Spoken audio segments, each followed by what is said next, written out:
इस-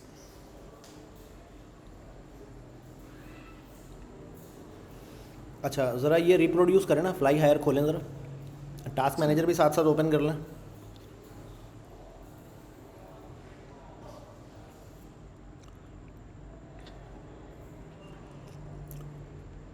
ये- task manager भी साथ साथ ओपन कर लें, मुझे नज़र नहीं आ रहा आपका टास्क मैनेजर। शायद आपने ना सिर्फ ये विंडो शेयर कर दी है, इस विंडो के अलावा कुछ नहीं दिख रहा।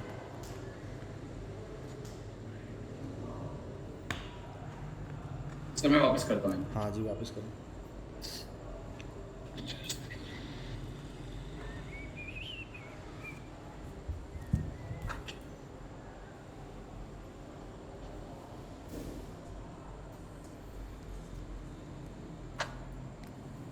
जी सर, नजर आ रहा है आपको? परफॉर्मेंस में चले जाएं ज़रा। ठीक है, अब यहाँ पे ना आपके पास देखें रैम मेमोरी आपकी ना फुल हुई हुई है। सही है, टोटल आपके पास 8 GB के अराउंड है कोई रैम मेमोरी, लेकिन रैम मेमोरी आपकी इस वक्त हुई हुई है फुल। अच्छा ये ना विंडोज़ में शुरू दिन से प्रॉब्लम है, ये विंडोज़ 10 जब से लॉन्च हुई है ना, जब से इसमें ये प्रॉब्लम है कि मेमोरी ना लीकेज होती है, इसको मेमोरी लीकेज कहते हैं। अब आप ज़रा एक सॉफ्टवेयर डाउनलोड करें, मैं आपको उसका नाम बता रहा हूँ, नया टैब ओपन करें और इसमें लिखें मेमोरी बूस्टर और साथ में लिखिएगा फाइल हिप्पो, मेमोरी बूस्टर और फाइल हिप्पो लिखिएगा साथ में।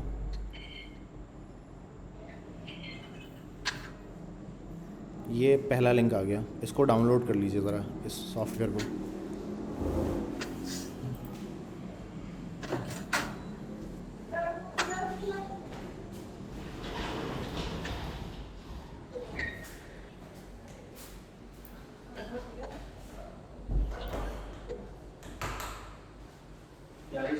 सर मेरा आपका क्या?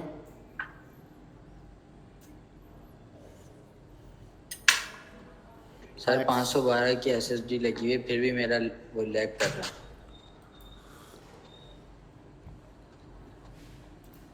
तुम्हारी रैम मेमोरी सही है, नीचे है या ऊपर गई हुई है? सर 8 GB है मेरी रैम मेमोरी। इसको मैक्सिमाइज़ कीजिएगा इस विंडोज़ को।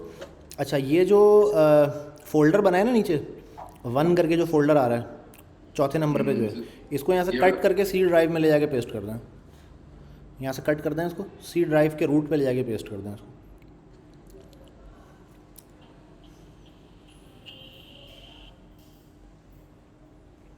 अच्छा यार आरिफ, आप ज़रा अपनी स्क्रीन शेयरिंग 2 मिनट रोक दें ताकि जुनेद भाई का मुझे दिख जाए पहले। सर इसको रन कर दूँ? 1 मिनट, मुझे आपकी स्क्रीन दिखना बंद हो गई है। 1 मिनट। हाँ अब दिख रही है। अच्छा इसको रन कर दें जी, बिल्कुल। एक मिनट। नहीं इसको बस रोक दें, अभी ये दोबारा चलाने की ज़रूरत नहीं है। हाँ इसको रन कर दें और यहाँ पे ऑप्शंस में जाएं, ऑप्शन लिखा हुआ है ना, ऑप्शंस पे क्लिक कीजिएगा और start with Windows start, top वाला जो है, इस पर चेक लगा के बस बंद कर दें इसको, अप्लाई कर दें, और कुछ करने की ज़रूरत नहीं है इसमें। और उसको कट कर दें पीछे से जाके। अब ये जब भी ना साइड पे ये चलता रहेगा, ज़रा आप जाइएगा टास्क मैनेजर में, क्या रिपोर्ट है ये देखें आप, रैम कैसे नीचे आई है ये। अच्छा एक तो आपके रैम मेमोरी का मसला थोड़ा सा बेहतरी की तरफ आया है। अच्छा दूसरा आपने ना विंडोज़ 11 की हुई है शायद।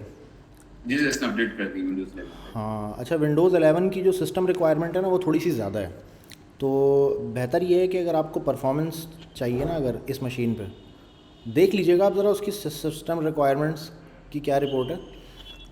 विंडोज़ 10 निस्बतन लाइट वेट है, इसके जो नया वाला इन्होंने यूआई वगैरह चेंज किया ना, इसके यूआई कंपोनेंट्स भी काफ़ी जगह ले रहे होते हैं। अच्छा अब ज़रा जाएँ फ्लाई हायर पे। जनरेशन मशीन है, वो रिक्वायरमेंट तो पूरी कर रहा है। नहीं वो असल में मैंने भी अभी 1 मिनट में देखता हूँ ना, विंडोज़ 11 सिस्टम रिक्वायरमेंट्स, अब ये आ गया ना documents.microsoft। अब अच्छा यहाँ इन्होंने लिख तो दिया है 4 GB रैम चाहिए उसको और 1 GHz का प्रोसेसर चाहिए, लेकिन मसला ये है कि 4 GB ना इनफ नहीं है इसके लिए। आप देखें ना आपके पास 8 GB है और अभी चल क्या रहा है आपके पास, कुछ भी तो नहीं चल रहा, कोई ऐसी ख़ास कुछ भी चीज़ तो चल नहीं। रहा है हाँ अब वो पूरा सर। 8 अभी GB। ऐसा मैं ये सर मेरे हिसाब से ये जो क्रूम है वो इस वक्त बड़ा मसला कर रहा है। ये देखें, अगर आप इसको नोट करेंगे, ये मुस्तकिल मेमोरी पी रहा होता है। अभी सिर्फ एक ये मेरे पास ब्राउजर में खुला हुआ है, वो आपके साथ अच्छा गूगल मीट से मैं कनेक्ट हूँ। वेल अभी आप ज़रा वो वेबसाइट तो आप खोलें, उस वेबसाइट अब मसला हल हो रहा है या नहीं हो रहा उसका? सही तो खुली हुई मेरे पास ओपन हो रही थी। हाँ तो बस सही है, ये खुल गई। और लेकिन किस? ये वेबसाइट सर खुल रहे हैं तो ये देखिए मेमोरी एकदम पी रहा है, हाँ ये असल में वेबसाइट थोड़ी शायद हैवी है, बहुत ज़्यादा हैवी सर। ठीक है, लेकिन ये है कि मेमोरी अब आपकी बिल्कुल ऊपर नहीं जाएगी ना, क्योंकि ये जैसे ही मेमोरी ऊपर जाने लगती है तो गार्बेज कलेक्टर को ये फास्ट कर देता है, ये जो सॉफ्टवेयर इंस्टॉल किया ना हमने, तो वो हाँ सर जल्दी जल्दी देखिए सर, चलता है। 50% मेमोरी ये खा रहा था।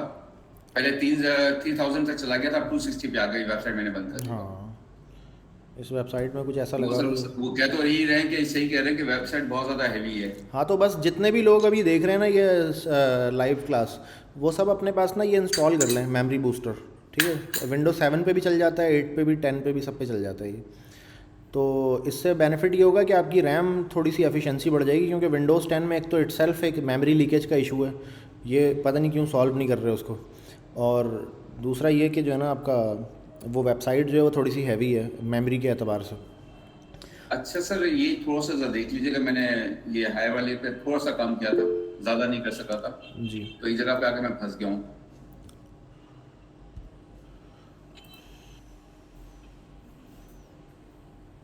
अच्छा, इसमें मैंने वो लगाई भी। हाँ सर, एक मसला तो यही आता है कि इसको मैं डाइव क्लिक करता हूँ तो ये खुलता नहीं है, और भी बात करना पड़ता है मुझे।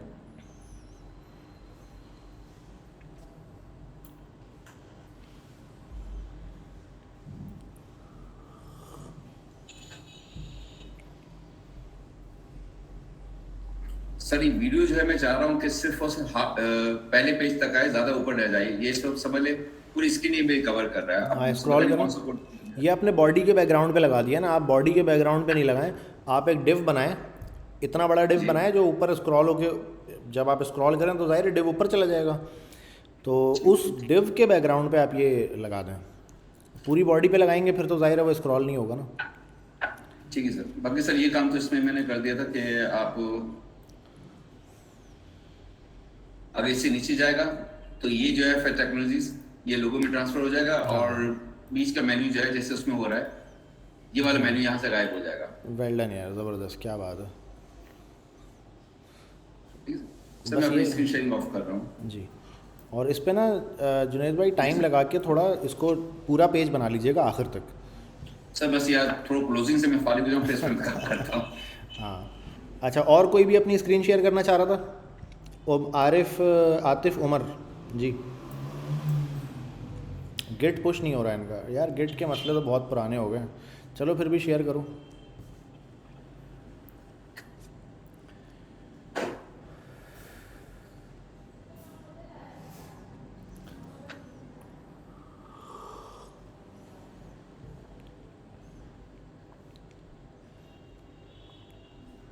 भाई गिट पे क्यों नहीं पुश हो रहा तुमसे, वो दिखाओ ना मसला।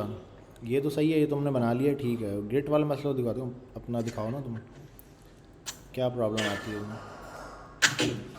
HTTPS वाले पे क्लिक करो पहले, SSH पे किया हुआ तुमने। हाँ अब कॉपी करो इसको, और ये नीचे के जो स्टेप लिखे हुए हैं सारे इसी तरह चलाओ। पुराना वाला गिट का फोल्डर डिलीट कर देना।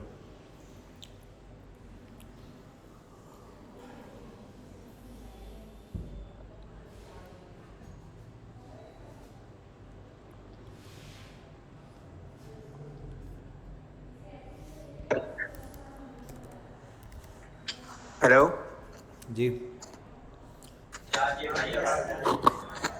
सर, उसकी कमांड खोल ली मैंने, अभी क्या करूँ, क्या गिट इनिट किया। बट ठीक है, मैं आपको एक वीडियो भेज रहा हूँ, मैं समझ गया आपको बिल्कुल नहीं आ रहा। सर आता है, मैंने किया वही है, काफ़ी रिपोजिटरी पोस्ट की है, ये फर्स्ट टाइम मेरा और इशू आ रहा है। मैं आपको एक वीडियो भेज देता हूँ, वो डिटेल्ड वीडियो है इस There बारे are में। 4 tools. On their own, they're dangerous. ठीक है, ये मैंने आपको वीडियो का लिंक भेज दिया SMS पे, ये अपना चैट पे। ये आप देख लीजिएगा, ये 30 मिनट की वीडियो है, इसके 2 पार्ट हैं ना। एक 30 मिनट का पहला भी अगर आप देख लेना पूरा, तो आपके ये मसले हल हो जाएंगे बेसिक वाले सारे। ठीक है, इस वीडियो को देखिए, इसके अंदर स्टेप बाय स्टेप जो चीज़ें की हुई हैं उसको फॉलो करें आप। क्योंकि अच्छा, गिट की हमने शुरू में भी जो पहली और दूसरी क्लास है ना हमारी, वो तकरीबन सारा हमने गिट का ही देखा था सब कुछ। तो पहला और दूसरा लेक्चर जो है इस कोर्स का, वो भी आप देखें अगर, तो उससे भी आपका ये मसला हल हो जाएगा। ठीक है, बाकी अगर फिर भी आपको प्रॉब्लम आए तो जो एरर का मैसेज है उसको आप ग्रुप में भेजिएगा, व्हाट्सएप के ग्रुप में, ताकि कोई भी आपका जवाब दे दे उसका। ठीक है, ये असाइनमेंट इस तरह से जो आप दिखा रहे हैं ना, ये एक्सेप्टेबल नहीं है गिटहब में। जब तक ये पुश नहीं होगा ये एक्सेप्टेबल नहीं है। ठीक है सर मैं पुश कर लूँगा उस पर। चलें, ओके।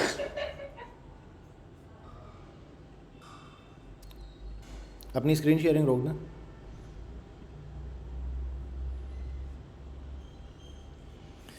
अच्छा जी,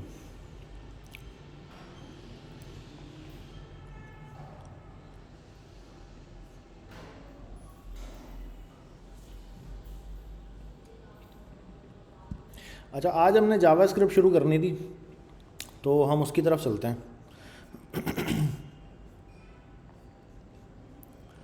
ओके ओके,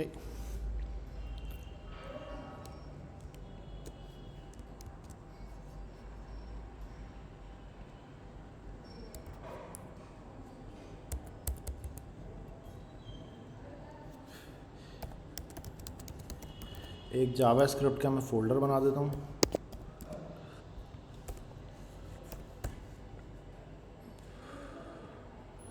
और ये सारा कुछ उठा के मैं उसके अंदर डाल देता हूँ। और नो, एक मुझे HTML CSS का भी बनाना पड़ेगा। 01.html CSS।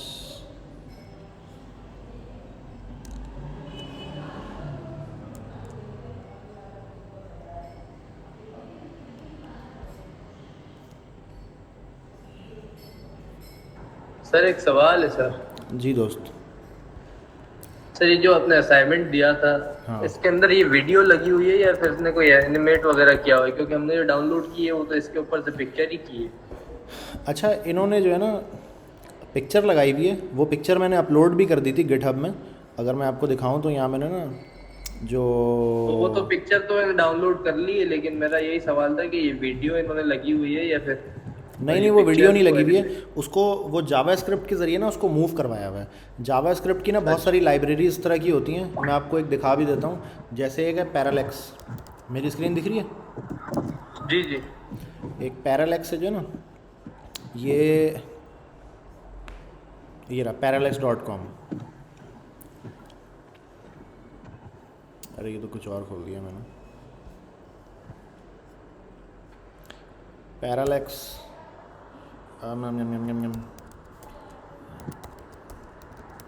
पैरालेक्स इफेक्ट लिख देते हैं इसको हम। ठीक है, ये इन्होंने एक वीडियो भी बना के डाली हुई है फायरशिप वालों ने इसके ऊपर। और कोई अच्छी सी एग्जांपल मुझे नहीं दिख रही जो मैं आपको दिखा सकूं। चलो इसको ओपन करते हैं। सर W3 स्कूल पे मौजूद है इसकी। W3 स्कूल है, अच्छा है, वो देख लेते हैं। चलो, अब पैरालेक्स में क्या होता है, जब आप स्क्रॉल करते हैं ना, पर ये लिंक मिला है। डेमो विद पैरालेक्स स्क्रॉलिंग, अब ये देख रहे हो, ये ऊपर सर, इसके ये तो बंदा खड़ा हुआ था, नीचे से ये बंदी निकली है। हाँ ठीक है, सही। तो ये पैरालेक्स इफेक्ट है ना, ऊपर देखो ये ऊपर बंदी है और नीचे से ये कैमरा निकला है। पिक्चर्स चेंज हो रही। हाँ, अब ये पैरालेक्स का एक इफेक्ट है। ये इस तरह के बहुत सारे इफेक्ट पैरालेक्स में हो सकते हैं। ठीक है, ठीक है। तो इस तरह अच्छा, ये जावास्क्रिप्ट की ना, कह रहा हूँ थोड़ी असाइनमेंट मैंने भी बनाई थी, दिखाऊं? मैंने वो अपलोड नहीं किया उसको, थोड़ा सा ही शुरुआत का ही बनाया है। जी उसका लिंक आप भेजें गिटहब का। सर वो अपलोड नहीं किया है मैंने, पूरा करके फिर उसको नहीं तो जितना देखें, हम तरीका, बेहतर तरीका ये है कि जितना आप काम करते जाएं ना, उसको हाथ के हाथ आप पुश करते जाएं। मेरा पर्सनली अपना तरीका ये है कि मैं जितना भी कोड लिखता हूँ, जब मैं लैपटॉप बंद करने लगता हूँ मैं कोड पुश करके उठता हूँ। ठीक है, अब उसमें ऐसा तो है नहीं कि हर दफ़ा आपको कुछ करना है, वो एक बार आप सेट कर देंगे पेजेस पे जाके, तो जब आप पुश करेंगे ऑटोमेटिकली वो अपडेट भी होता रहेगा। तो आप ये इस तरह से वर्क फ्लो अपना बनाएं कि जब भी आप उठें ठीक है सर, पुश करके उठें कोड। ठीक है। अब ये ना देखें, जावास्क्रिप्ट की एनिमेशन लाइब्रेरीज़ हैं, ठीक है। प्योर CSS के नाम से एक है, एक 3.js के नाम से, ये एनिमेशन की लाइब्रेरीज़ हैं सारी। enemy.js है, सही है। mo.js के नाम से एक है ये। सर स्क्रीन शेयर करो। स्क्रीन शेयर्ड है मेरी दोस्त, स्क्रीन शेयर नहीं। स्क्रीन मेरी शेयर्ड है मैं, लेकिन रोक के दोबारा कर देता हूँ। वो असल में पिन करना होता है आपको ना स्क्रीन को, मेरी स्क्रीन को पिन कर लिया करें ताकि वो आगे पीछे ना हो। Okay sir, thank you.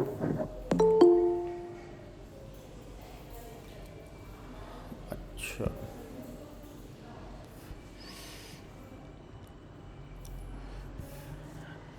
अच्छा तो ये मैंने क्या कर दिया, ये मैंने ना HTML CSS का पूरा कोड जो था वो एक अलग फ़ोल्डर में कर दिया, और अब जावास्क्रिप्ट का ना एक अलग फ़ोल्डर मैंने बना दिया, ठीक है।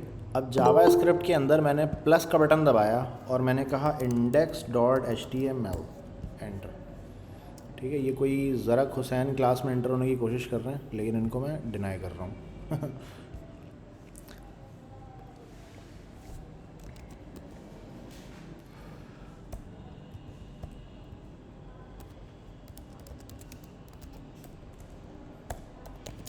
H1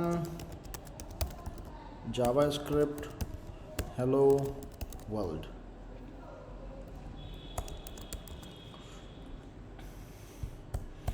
अच्छा, तमाम लोग मेरे साथ मौजूद हैं, तमाम लोगों की तवज्जो है, क्योंकि ये हेलो वर्ल्ड अगर आपको समझ में आ जाएगा तो फिर आगे भी चीज़ें आपके लिए काफ़ी आसान रहेंगी। तो प्लीज़ इस पर बहुत तवज्जो से इसको सुनिएगा जो भी मैं बता रहा हूँ आपको बात, और इसको सब लोग अपने हाथ से कीजिएगा भी क्लास के फ़ौरन बाद, वरना फिर आप भूल जाते हैं। अच्छा, जावास्क्रिप्ट जो है वो एक प्रोग्रामिंग लैंग्वेज है, ठीक है। प्रोग्रामिंग लैंग्वेज हम किस चीज़ को कहते हैं, जैसे दो लोग आपस में जब बात करते हैं, जैसे मैं आपसे बात कर रहा हूँ, आप मुझसे बात कर रहे हैं, तो हम किसी न किसी लैंग्वेज का इस्तेमाल करते हैं, सही है। आपस में कम्युनिकेट करने के लिए किसी न किसी लैंग्वेज का हम इस्तेमाल करते हैं, और हमारे केस में वो लैंग्वेज है उर्दू, ठीक है, या इंग्लिश, कोई लैंग्वेज है। अच्छा, तो कंप्यूटर के केस में इस तरह की जो लैंग्वेजेस होती हैं इनको हम कहते हैं प्रोग्रामिंग लैंग्वेजेस, ठीक है। और प्रोग्रामिंग लैंग्वेजेस जो हैं वो बहुत सारी हैं, जावास्क्रिप्ट बहुत सारी प्रोग्रामिंग लैंग्वेजेस में से एक है। तो जब आपको कंप्यूटर से बात करनी होती है तो आप क्या करते हैं, कंप्यूटर को उर्दू समझ में नहीं आती है, यार ये बार बार एंटर होने की कोशिश कर रहे हैं, इनसे ज़रा हेलो कर लेते हैं।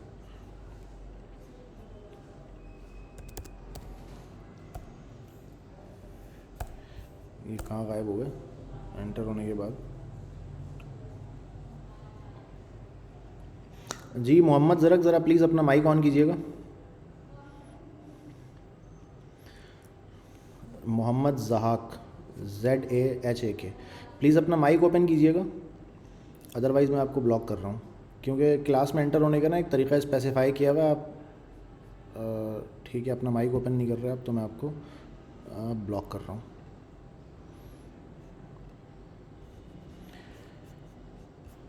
अच्छा, ये मैंने इनको ब्लॉक कर दिया। अच्छा, तो जावास्क्रिप्ट जो एक प्रोग्रामिंग लैंग्वेज है, जो बहुत सारी दूसरी लैंग्वेजेस भी मौजूद हैं, उसके साथ ये भी मौजूद है। अच्छा, जैसे हम आपस में बात करने के लिए अभी उर्दू का इस्तेमाल कर रहे हैं, लेकिन उर्दू के अलावा भी बहुत सारी लैंग्वेजेस हैं। वॉइस कर लें आप, फिर से मुझे अनपिन हो गई, उफ। अच्छा, तो अच्छा, अगर जो मेरी स्क्रीन शेयर होते होते बंद हो जाए ना किसी के पास, तो ये जो लिखा हुआ है ना 41% जो कनेक्टेड लिखा हुआ है, यहाँ पे जाएं आप, यहाँ पे जाके INZ ऐसे मेरा नाम लिखें, और जिस पे लिखा हुआ है ना प्रेजेंटेशन, जिस पे ये लिखा हुआ है उस पे जाके ना पिन का ऐसे बटन दबा दें आप, ठीक है। और जो होस्ट लिखा हुआ है उसके ऊपर भी आप पिन का बटन दबाएंगे तो ये आ जाएगा। तो ये दो हैं, दोनों में से जो आपको देखना हो, मेरी शक्ल देखनी हो तो मीटिंग होस्ट वाले पे पिन दबा दें, अगर मेरी स्क्रीन देखनी हो तो प्रेजेंटेशन वाले पे आप पिन दबा दें, ठीक है। फ़िलहाल मुझे अपनी शक्ल देखनी है। अच्छा, तो जैसे हम अभी उर्दू का इस्तेमाल कर रहे हैं, लेकिन उर्दू के अलावा इंग्लिश, सिंधी, पंजाबी, बहुत सारी दूसरी लैंग्वेजेस हैं, हम इसमें से उर्दू का इस्तेमाल कर रहे हैं। अच्छा, तो जावास्क्रिप्ट जो एक प्रोग्रामिंग लैंग्वेज है, अच्छा जैसे हम जब उर्दू में बात कर रहे हैं तो उर्दू में जो हम बात करते हैं तो उसका एक बाकायदा एक तरीक़ा होता है, एक सिंटैक्स होता है, एक ग्रामर होती है, ठीक है। जो अल्फाज मैं अदा कर रहा हूँ ये एक सीक्वेंस में अदा कर रहा हूँ, एक इसकी क्या उसको बोलते हैं, एक कायदा कानून इसका बना हुआ है कि इस अल्फाज को किस सीक्वेंस में कहना है, ठीक है। मिसाल के तौर पे मैं कहाँ जा रहा हूँ या तुम कहाँ जा रहे हो, इस तरह, ठीक है। अब ये रैंडमली वर्ड्स नहीं बोल सकते हम, इसका एक तरीका है, उसी तरह बोलेंगे तो ही बंदे को समझ में आएगा। तो जावास्क्रिप्ट को भी लिखने के लिए ऐसे कायदे कानून बनाए गए हैं, इसकी एक ग्रामर है जिसको हम सिंटैक्स बोलते हैं, ठीक है। टेक्निकल ज़ुबान में इसको हम ग्रामर नहीं बोलते, इसको हम सिंटैक्स बोलते हैं, ठीक है। इसके अंदर जो अल्फाज होते हैं उनको हम कीवर्ड्स बोलते हैं। तो हम अभी सबसे पहले क्या करते हैं, हम सबसे पहले तो ये सारी चीज़ें एक तरफ करके हम इसका हेलो वर्ल्ड बनाते हैं। जब हम हेलो वर्ल्ड बना लेंगे, ठीक है, और आप लोग भी सब हेलो वर्ल्ड बनाएंगे, उसके बाद फिर हम एक एक करके ना इसकी चीज़ों को एक्सप्लोर करना शुरू करते हैं। अच्छा, तो जावास्क्रिप्ट जो है वो हम लिखेंगे कहाँ पे? सबसे पहला तो सवाल ये है, जावास्क्रिप्ट को हमें HTML की वेबसाइट के अंदर ही लिखना होता है, ठीक है। इसके अलावा भी एक तरीका है, वो हम बाद में डिस्कस करेंगे जब हम सर्वर पढ़ेंगे। लेकिन अभी आप ये याद रखें कि हमें जावास्क्रिप्ट को, जैसे CSS होती थी ना, CSS हम ज़ाहिर है CSS हम वेबसाइट के कोड के दरमियान ही लिखेंगे। जी दोस्त, जी सर दोस्त, JS की अलग फाइल नहीं बनाया? JS की अलग फाइल भी आप बना सकते हैं, बिल्कुल ठीक है सर। अच्छा, JS की आप अलग फाइल भी बना सकते हैं, वो भी हम डिस्कस करते हैं अभी। लेकिन इसके अंदर ही वो कनेक्टेड होगी, जैसे CSS में भी होता है ना कि आप चलो यहाँ पे ऐसे स्टाइल करके भी बना सकते हैं, ठीक है, और आप पहले से बनी हुई कोई फाइल उसको लिंक भी करवा सकते हैं, ठीक है। तो हम क्या करते हैं सबसे पहले, अच्छा ये स्क्रिप्ट का टैग आपको लगाना कहाँ पे होता है? जो CSS होती है उसके लिए रेकमेंडेड होता है कि आप हेड के अंदर उसको लगाते हैं, ठीक है। CSS को आप हेड के अंदर लगाते हैं। जावास्क्रिप्ट के लिए रेकमेंडेड होता है कि स्क्रिप्ट का टैग आपको लगाना होता है, और वो आपको Body के लगाना नीचे। होता है बॉडी के आखिर में, ठीक है। जहाँ पे बॉडी ख़त्म हो रही है उससे पहले आपको इस जगह पे लगाना होता है, ये रेकमेंडेड है। अच्छा, वैसे अगर आप इसको ऊपर भी लगा दें तो ये चलता है, ठीक है, लेकिन रेकमेंडेड है कि आप इसको यहाँ बॉडी के आखिर में लगाएं, क्योंकि कुछ चीज़ें ऐसी होती हैं कि अगर आप इसको बॉडी के आखिर में नहीं लगाएंगे तो वो फिर प्रॉब्लम करती है आपके लिए, तो इसलिए रेकमेंडेड तरीका इस पर हम करते हैं। अच्छा, अगर हम अलग से भी फ़ाइल बनाते हैं, अभी इंशाल्लाह हम अलग से भी बना के देख लेंगे, अलग से भी अगर हम फाइल बनाते हैं जावास्क्रिप्ट की, तो उसको भी हम कनेक्शन उसका कहाँ पे करते हैं? बॉडी के आखिरी लाइन में करते हैं, ठीक है, बॉडी के ख़त्म होने से थोड़ा पहले करते हैं। अच्छा, तो ये स्क्रिप्ट का टैग आ गया। अब जितना भी मेरा जावास्क्रिप्ट का कोड होगा, जितनी भी मेरी जावास्क्रिप्ट की प्रोग्रामिंग होगी, वो सारी इस स्क्रिप्ट के टैग के दरमियान होगी, ठीक है। तो हम सबसे पहला जो देखते हैं ना जावास्क्रिप्ट, वो हम देखते हैं अलर्ट,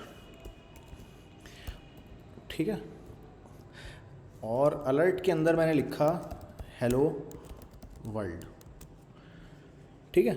अच्छा, ये हमने सबसे पहला क्या देख लिया? सबसे पहला कीवर्ड देख लिया। और ये सबसे पहला, जैसे हम उर्दू के अंदर होता है ना जुमला, मैंने कहा कि यार तुम कहाँ जा रहे हो, तो ये दैट इज़ कॉल्ड अ जुमला, कि एक जुमला मैंने कहा, फिर सामने से एक जुमला वो रिप्लाई करता है बंदा। तो इसी तरह जावास्क्रिप्ट की प्रोग्रामिंग में या किसी भी दूसरी प्रोग्रामिंग लैंग्वेज में इसको इंस्ट्रक्शन कहा जाता है, कि एक इंस्ट्रक्शन, ये मैंने पूरा जुमला लिख दिया मैंने, ठीक है। इसमें मैंने कहा अलर्ट, और अलर्ट के बाद इसको मैं थोड़ा जूम इन भी कर देता हूँ। मैंने यहाँ पे लिखा अलर्ट, अलर्ट के बाद मैंने पैरेंथेसिस को ओपन किया और पैरेंथेसिस को क्लोज़ किया, ठीक है, पैरेंथेसिस को यहाँ पे क्लोज़ किया, और इसके दरमियान में मैंने एक अदद टेक्स्ट लिखा हुआ है, कुछ बात लिखी हुई है, और इसको मैंने कहाँ पे लिखा हुआ है? डबल कोटेशन के अंदर लिखा हुआ है, जिसको इन्वर्टेड कॉमा भी कहा जाता है अंग्रेज़ी में। इंग्लिश में जिसको इन्वर्टेड कॉमा कहते हैं, प्रोग्रामिंग में इसको हम डबल कोटेशन कहते हैं, ठीक है, एक ही चीज़ है दोनों। डबल कोटेशन के अंदर मैंने ये बात लिखी हुई है। डबल कोटेशन में लिखने का मतलब ये होता है जैसा ये लिखा हुआ है इसको इसी तरह से दिखा देना है स्क्रीन के ऊपर, ठीक है। तो ये मैंने अलर्ट लगा दिया। अच्छा, जब ये मेरा जुमला पूरा हो जाता है, तो जुमला पूरा होने का एक ये लाइन टर्मिनेटर इसको कहते हैं, ठीक है। अंग्रेज़ी में इसको हम सेमीकोलन कहते हैं, लेकिन प्रोग्रामिंग में हम इसको लाइन टर्मिनेटर कहते हैं, ठीक है। जावास्क्रिप्ट के अंदर ये लाइन टर्मिनेटर ऑप्शनल होता है। दूसरी लैंग्वेजेस हैं जैसे C# है, C++ है, उसके अंदर ये लगाना ज़रूरी होता है आपको, ठीक है। लेकिन जावास्क्रिप्ट में अगर आप ना भी लगाएं तो सम टाइम ये समझ जाता है खुद से, लगा देना बेहतर है। तो हमने क्या लिखा? एक अदद कीवर्ड, ठीक है। कीवर्ड क्या होता है?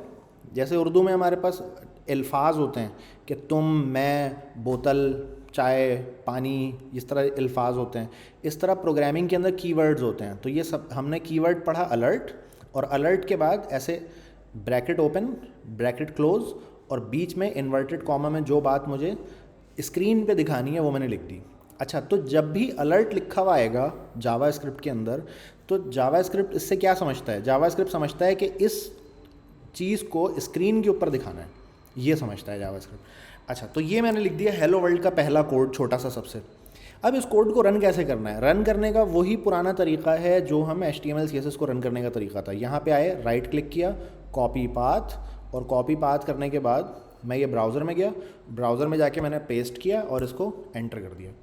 जैसे ही मैंने एंटर किया, इस वेबसाइट पे जैसे ही मैं आया, मेरा जावास्क्रिप्ट का कोड जो था वो रन हो गया, और मेरे अलर्ट के अंदर जो भी बात लिखी हुई थी वो मेरे स्क्रीन पे प्रिंट हो गई। ठीक है। अच्छा, एक तो ये तरीका हो गया। अच्छा, जैसे CSS में हमने देखा था कि अलग से भी फ़ाइल हम बना सकते हैं। ठीक है, CSS की फ़ाइल हम अलग से भी बना सकते हैं और अलग से बना के अटैच कर सकते हैं। तो इसी तरीके से हम ये कोड एक अलग से फ़ाइल बना के उसमें भी लिख सकते हैं। जैसे मैंने index.html लिखा हुआ है, इसी तरह मैंने एक न्यू फाइल बनाई, मैंने कहा app.js, JS का मतलब है जावा स्क्रिप्ट, एंटर कर दिया मैंने। ठीक है, और मैंने ये अलर्ट वाला कोड, अब मैंने ये अलर्ट वाला कोड इस फाइल में आके लिख दिया। ठीक है, सेव कर दिया। अब इसको मैं क्या कर देता हूँ, इसको मैं रोक देता हूँ, इतने कोड को। अब मुझे क्या करना है? अब मुझे करना है स्क्रिप्ट और src app.js। ठीक है, CSS की फ़ाइल को लगाने के लिए हम लिंक के टैग का इस्तेमाल करते हैं। जावास्क्रिप्ट की फ़ाइल को अटैच करने के लिए स्क्रिप्ट का ही टैग होता है, उसमें src की जगह हम src में इसका पाथ लगा देते हैं। ठीक है, तो ये दोनों का इम्पैक्ट बिल्कुल सेम है। अच्छा, रेकमेंडेड यही है कि फ़ाइल अलग से बनाई जाए और उसको कनेक्ट किया जाए, लेकिन क्लास के दौरान ना मुझे ऐसा लगता है कि टीचिंग के दौरान ये जो स्क्रिप्ट का टैग यहीं पे ना, ये तरीका ज़्यादा इफ़ेक्टिव है, आसानी से समझ में आता है एक ही पेज पे स्क्रॉल करके ना। तो मैं ज़्यादातर ये वाला तरीका इस्तेमाल करूँगा, लेकिन प्रोफेशनल डेवलपमेंट में जो रेकमेंडेड तरीका है वो ये वाला है कि फ़ाइल को अलग से बनाया जाए app.js को, और उसको कनेक्ट कर दिया जाए आपके HTML के पेज से। ठीक है, तो ज़रा इसको भी हम चला के देख लेते हैं। इसको रिफ़्रेश किया, ये मेरा कोड चल गया। ठीक है, कोड मेरा चल गया। इसको मैं बंद करके भी ज़रा दोबारा एक दफ़ा खोलता हूँ। कॉपी पाथ मुझे दोबारा करना पड़ेगा, कॉपी पाथ। ठीक है, मैं बंद करके दोबारा इसलिए चला रहा हूँ ताकि कोई शक ना रहे कि वो अपडेट हो गया। ठीक है, ये वही वाला कोड दोबारा चल गया। अच्छा, अब इस हेलो वर्ल्ड के अंदर मैं कुछ भी चेंज करूँ, हेलो वर्ल्ड इन ज़मान। ठीक है, अब मैं रिफ़्रेश करूँगा तो जो मैंने नया लिखा है वो लिखा आ जाएगा। अच्छा, इस पे मैं लगा देता हूँ मेथड 1,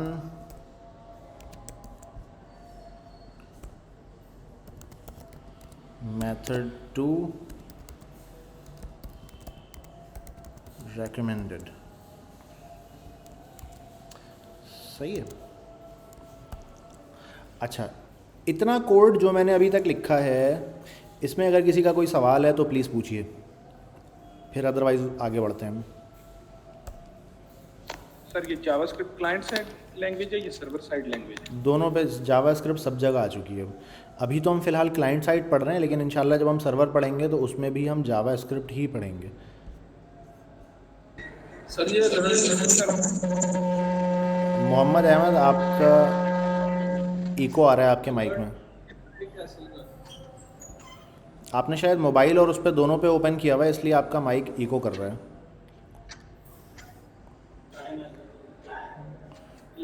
अलर्ट पे करना है कि लाइन ब्रेक कैसे होगी? अलर्ट में लाइन ब्रेक अगर करना है तो वो कैसे होगी? लाइन ब्रेक कर देंगे, लाइन ब्रेक हो जाएगी।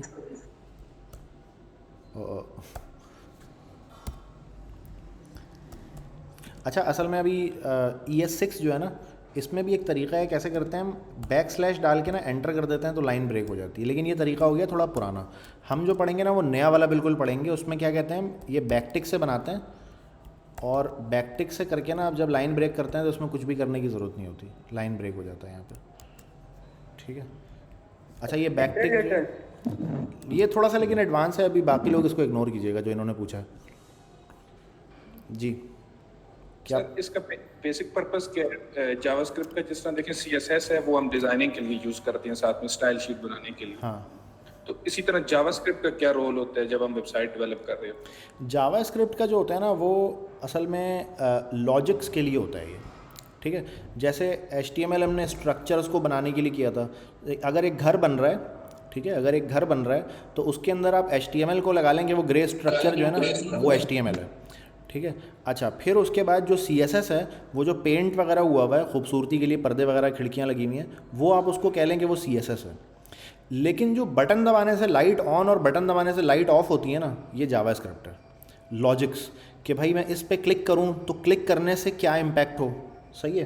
तो इस तरह की जो चीज़ें हैं, जो लॉजिक्स हैं, वो हम जावास्क्रिप्ट के ज़रिए करते हैं। फिर दूसरा ये कि हम यानी कंप्यूटर से जो जो काम हमें लेने होते हैं, जो कैलकुलेशंस करवानी होती हैं, अब कंप्यूटर को मैं कहना चाह रहा हूँ कि यार ये वाली इमेज है ना, ये जब क्लिक हो तब डिस्प्ले होनी चाहिए, वरना नहीं होनी चाहिए, ठीक है। या मिसाल के तौर पे मैं कोई और लॉजिक लगा दूं कि यार बंदे के सिस्टम में जो टाइम हो रहा है इस वक्त, जिस कंप्यूटर पे भी वेबसाइट खुली है उसमें जो टाइम हो रहा है, अगर वो टाइम इवन है तो कुछ और काम कर दो, अगर ऑड है तो कुछ और काम कर दो, ठीक है। या बंदे के सिस्टम में जो तारीख़ सेट है, अगर वो तारीख़ 10 से ऊपर जा चुकी है तो कुछ और करो, 10 से पहले पहले है तो कुछ और करो। इस तरह की जो लॉजिक्स है ना कि इफ़, एल्स और देन, ये वाली जो लॉजिक्स हैं, ये प्रोग्रामिंग लैंग्वेज हमें इसके लिए रिक्वायर्ड होती है। अच्छा, काइंड ऑफ एक लॉजिक हमने मीडिया क्वेरी में भी पढ़ी है। मीडिया क्वेरी में भी असल में हम लॉजिक्स लगा रहे होते हैं कि अगर स्क्रीन का साइज़ इतने से कम है तो ये कर दो, अदरवाइज़ ये कर दो। लेकिन मीडिया क्वेरी ना लिमिटेड है बहुत, ठीक है। मीडिया क्वेरी में आप हर चीज़ नहीं कर सकते। मिसाल के तौर पे आप मीडिया क्वेरी को इस्तेमाल करते हुए ये नहीं कर सकते कि आप गूगल के सर्वर पे जाएं और वहाँ से स्टॉक मार्केट के रेट उठा के ले आएँ, ये नहीं कर सकते आप मीडिया क्वेरी से ना। तो प्रोग्रामिंग लैंग्वेज में से आप ये भी कर सकते हैं। मिसाल के तौर पे जैसे वेदर ऐप होती है, वेदर ऐप की जो वेबसाइट होती है, उस वेबसाइट में वो फिक्स तो नहीं किया हुआ होता उन्होंने वेदर, ठीक है। पहले वेबसाइट लोड होती है, फिर वेदर का डेटा सर्वर से उठ के आता है। तो ये सारे काम करने के लिए आपको प्रोग्रामिंग लैंग्वेज की ज़रूरत होती है, उसके बगैर आप ये काम नहीं कर सकते। जी, और किसी का कोई सवाल? अभी तक जो चीज़ हमने पढ़ ली है, क्लाइंट कोड और सर्वर कोड में क्या डिफरेंस है? जी, क्लाइंट कोड जो अभी हम पढ़ रहे हैं वही है, और सर्वर साइड जो है वो हम बाद में पढ़ेंगे, तो हम उस वक्त डिस्कस कर लेंगे। क्लाइंट सर्वर का एक रिलेशन होता है, ये इंशाल्लाह हम डिटेल में डिस्कस करेंगे जब सर्वर को हम शुरू करेंगे ना सर्वर पढ़ना। तो क्लाइंट भी हम उसी वक्त डिस्कस करेंगे, सर्वर भी हम उसी वक्त। ये एक रिलेशन होता है क्लाइंट सर्वर का कि क्लाइंट सर्वर से बात करता है, सर्वर उसको डेटा देता है।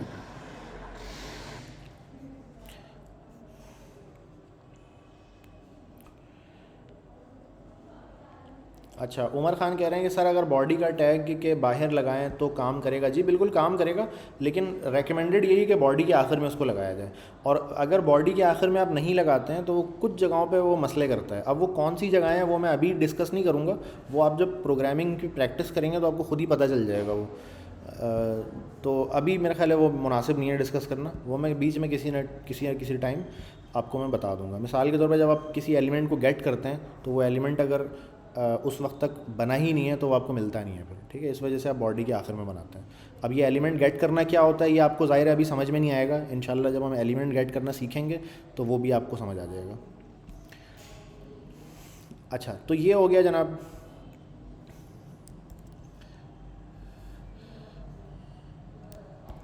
अब हम ज़रा ये देखते हैं, ये तो हमने हेलो वर्ल्ड बना लिया अपना, हेलो वर्ल्ड हमने कंप्लीट कर लिया। ये हेलो वर्ल्ड 1.hello वर्ल्ड, सही है। ये सारा कोड मैंने ये मैंने क्या बना दिया हेलो वर्ल्ड का।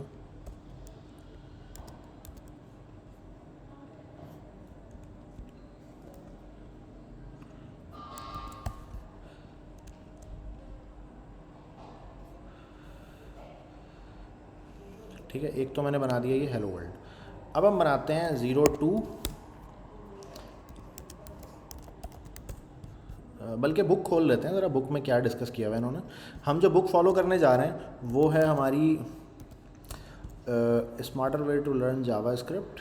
ये बुक है जिसको हम इंशाल्लाह फॉलो करेंगे इस कोर्स में। ये सबसे पहला चैप्टर है, चैप्टर नंबर 1, ठीक है, जिसमें ये अलर्ट के बारे में जिक्र कर रहे हैं। अच्छा, ये बुक आप सब लोगों को व्हाट्सएप पे मैं पहले भी शेयर कर चुका हूँ, और किसी के पास अगर नहीं है तो वो बता दीजिएगा ग्रुप में, आपको कोई ना कोई वो शेयर कर देगा।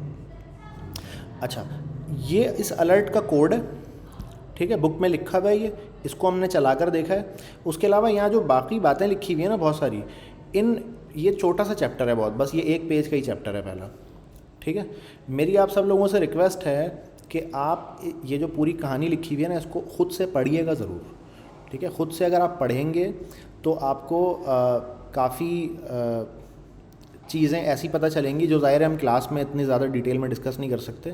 फिर ज़ाहिर है मेरे बताने का एक अंदाज़ अलग है और बुक में जो राइटर जो लिख रहा है उसका एक अपना अंदाज़ है, तो दोनों अंदाज़ आपको जो है ना, दोनों अंदाज़ का टेस्ट आ जाएगा आपके पास। वेल, तो ये अलर्ट हमने लिख के देख लिया, ये हेलो वर्ल्ड हमारा कंप्लीट हो गया। अब आगे ज़रा देखते हैं कि ये क्या इसने बताया है।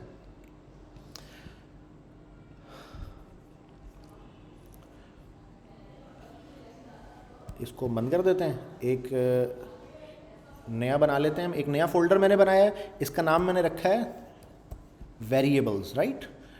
इसके अंदर जो हम कोड लिखेंगे वो वेरिएबल्स से मुताल्लिक उसमें बात होगी। index.html, enter.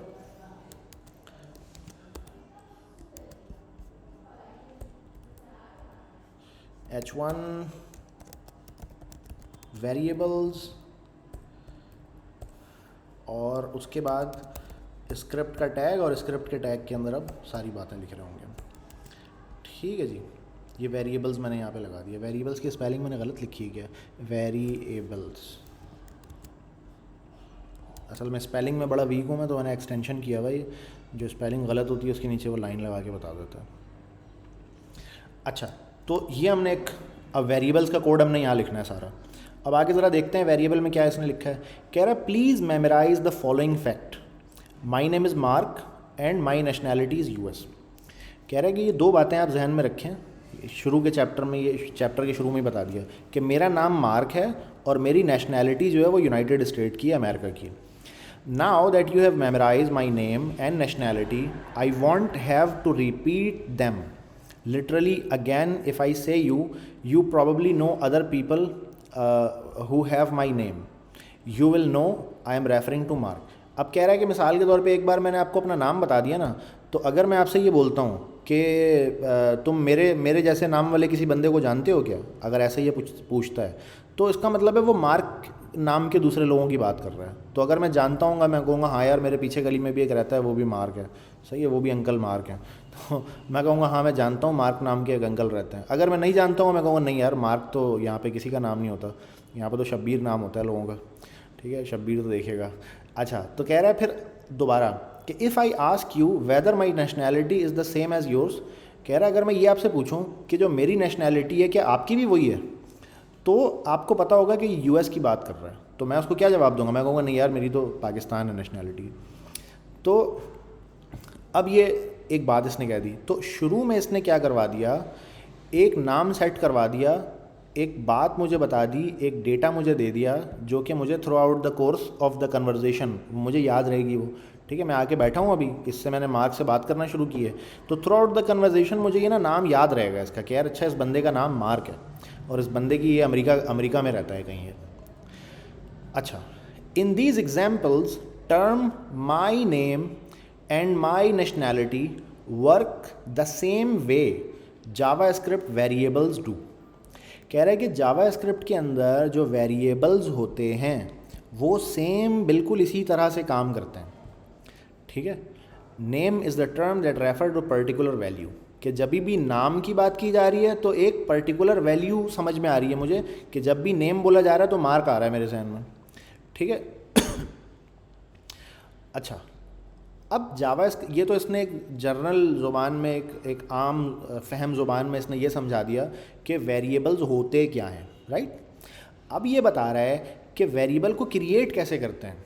A variable is created when you right war for variable, ठीक है। जब आप वार लिखते हैं, अच्छा वार को देखें इसने थोड़ा मुख्तलिफ अंदाज में लिखा है, ठीक है। ये कोड है, जहाँ पे भी इस तरह से लिखा हुआ इसका मतलब है ये कोई कोडिंग की बात हो रही है, ठीक है। तो वार जो है वो क्या है, वो एक अदद कीवर्ड है, ठीक है, जब भी वार की बात, जैसे अलर्ट एक कीवर्ड था, हमने ये देखा था कि भाई अलर्ट जहाँ पे भी आ जाता था वहाँ पे जावास्क्रिप्ट को क्या समझ आता है कि स्क्रीन पे कुछ दिखाना है।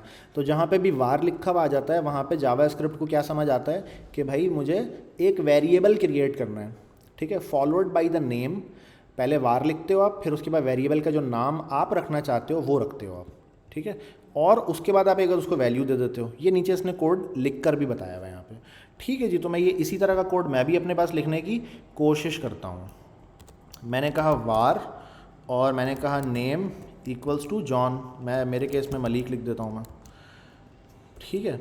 अब ये जो वेरिएबल बन चुका है, ये नेम पूरे थ्रू आउट द कोर्स मतलब ये जो भी प्रोग्रामिंग मैं कर रहा हूँ, चाहे मैं 200 लाइन का कोड लिखूँ चाहे मैं 500 लाइन का कोड लिखूँ, ये नेम जब भी जहाँ पे बोलूँगा ना मैं, उसका मतलब होगा मलिक, ठीक है। अच्छा, तो मिसाल के तौर पे अब मैं क्या कर सकता हूँ, पहले मैंने लिखा था अलर्ट, ठीक है। अलर्ट के अंदर मैं क्या लिखता था आगे, अलर्ट के अंदर मैं यहाँ पे लिखता था ना माई नेम इज़ मलिक ऐसे करके, ठीक है। मैं ऐसे करके लिखूँगा माई नेम इज़ मलिक, तो स्क्रीन पे ये डिस्प्ले हो जाएगा, राइट। इसको ज़रा इतने को चला के देखते हैं कि इतना कोड क्या कर रहा है, इसको रोक देते हैं। अच्छा, इसमें हम ना कमेंट भी कर सकते हैं, जैसे हम CSS में और HTML में कमेंट करते थे उसी तरह हम इसमें भी कमेंट कर सकते हैं। कमेंट का तरीका क्या है, कंट्रोल और / से कमेंट भी हो जाता है और अनकमेंट भी हो जाता है, ठीक है। ये कौन एंटर होने की कोशिश कर रहा है क्लास में, कोई अभी एंटर हुआ है क्लास में, नहीं हुआ,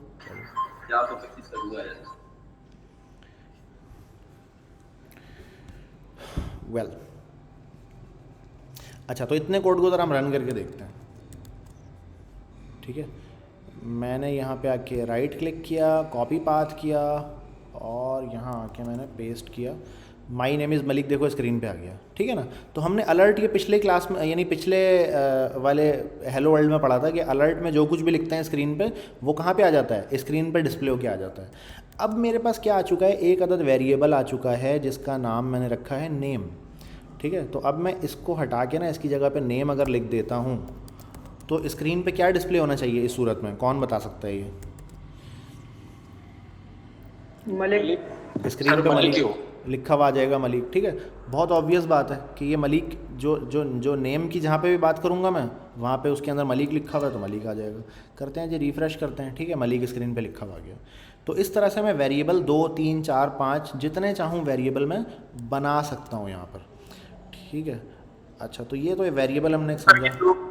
ये सर ये जो डेटा टाइप वार है, हाँ, ये स्ट्रिंग को स्टोर करने के लिए यूज करेंगे या कोई जिस तरह इंटीजर डेटा भी इसमें स्टोर कर सकते हैं? इसमें जावास्क्रिप्ट में वार का ही कीवर्ड है सब चीज़ों के लिए, सब के लिए। हाँ, अच्छा, बाय द वे हम जो अभी पढ़ रहे हैं ना जावास्क्रिप्ट, वो हम पढ़ेंगे लेटेस्ट वाला जावास्क्रिप्ट, हम पढ़ेंगे वर्जन 6।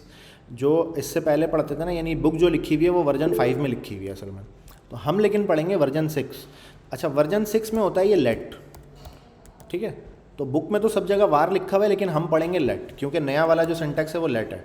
काम उसका सेम है दोनों का, कोई ऐसा फ़र्क नहीं है, छोटा सा एक फ़र्क है, वो भी हम इंशाल्लाह कभी ना कभी डिस्कस कर लेंगे। लेट और कॉन्स्ट ये दोनों इस्तेमाल होंगे जी, लेट और कॉन्स्ट, लेकिन कॉन्स्ट अभी मुनासिब नहीं है जिक्र करना, अभी सिर्फ लेट का जिक्र करते हैं। टॉपिक से हटकर सवाल कर सकते हैं जी, बिल्कुल कर सकते हैं सवाल आप। एक दफ़ा कोड फिर शो कर दें, ये कोड तो गिटहब में पुश हो जाएगा, कोई ऐसा मसला नहीं है, ये कोड गिटहब में पुश हो जाएगा जी। शहज़ादा मोहम्मद अहमद, अच्छा सर, स्टाइल टैग हेड के अंदर लिखा है, सही है, बॉडी के अंदर। अच्छा, स्टाइल का टैग आप कहीं पे भी लगा सकते हैं, ठीक है, वो सब जगह सही काम करता है, लेकिन रेकमेंडेड जगह उसकी है हेड के अंदर, ये हेड के आखिर में, यानी कि ठीक है। सर, मोर वेरिएबल्स कैसे बनाएंगे? अच्छा, मोर वेरिएबल ऐसे बनाएंगे कि बस मैंने कहा कि भाई नेशनैलिटी, ठीक है, और USA, ये बन गया एक और दूसरा वेरिएबल, एक वेरिएबल ये है, एक वेरिएबल ये, ठीक है। अच्छा, तो सर वेरिएबल में कोई रिजर्व वर्ड भी होंगे जो हम यूज़ नहीं कर सकते? वो भी यहाँ पे बुक में आगे आ जाएगा इसमें ना, कि कौन कौन से वेरिएबल्स हो सकते हैं, कौन से नहीं हो सकते। अच्छा, तो अब इसने एक अदद वेरिएबल बना दिया यहाँ पे, ये अगले चैप्टर में डिस्कस है ये बात सारी ना जो आप पूछ रहे हैं। अच्छा, तो अब हमने बना दिया।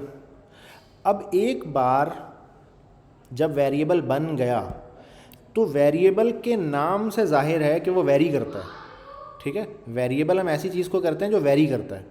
मिसाल के तौर पे पंखा ऑन करने के लिए जो होता है ना घुमाने वाला, वो उसको वैसे तो डिमर बोलते हैं हमारे यहाँ, लेकिन असल में वो भी वेरिएबल है, तो उसको हम चेंज कर सकते हैं स्पीड को उससे।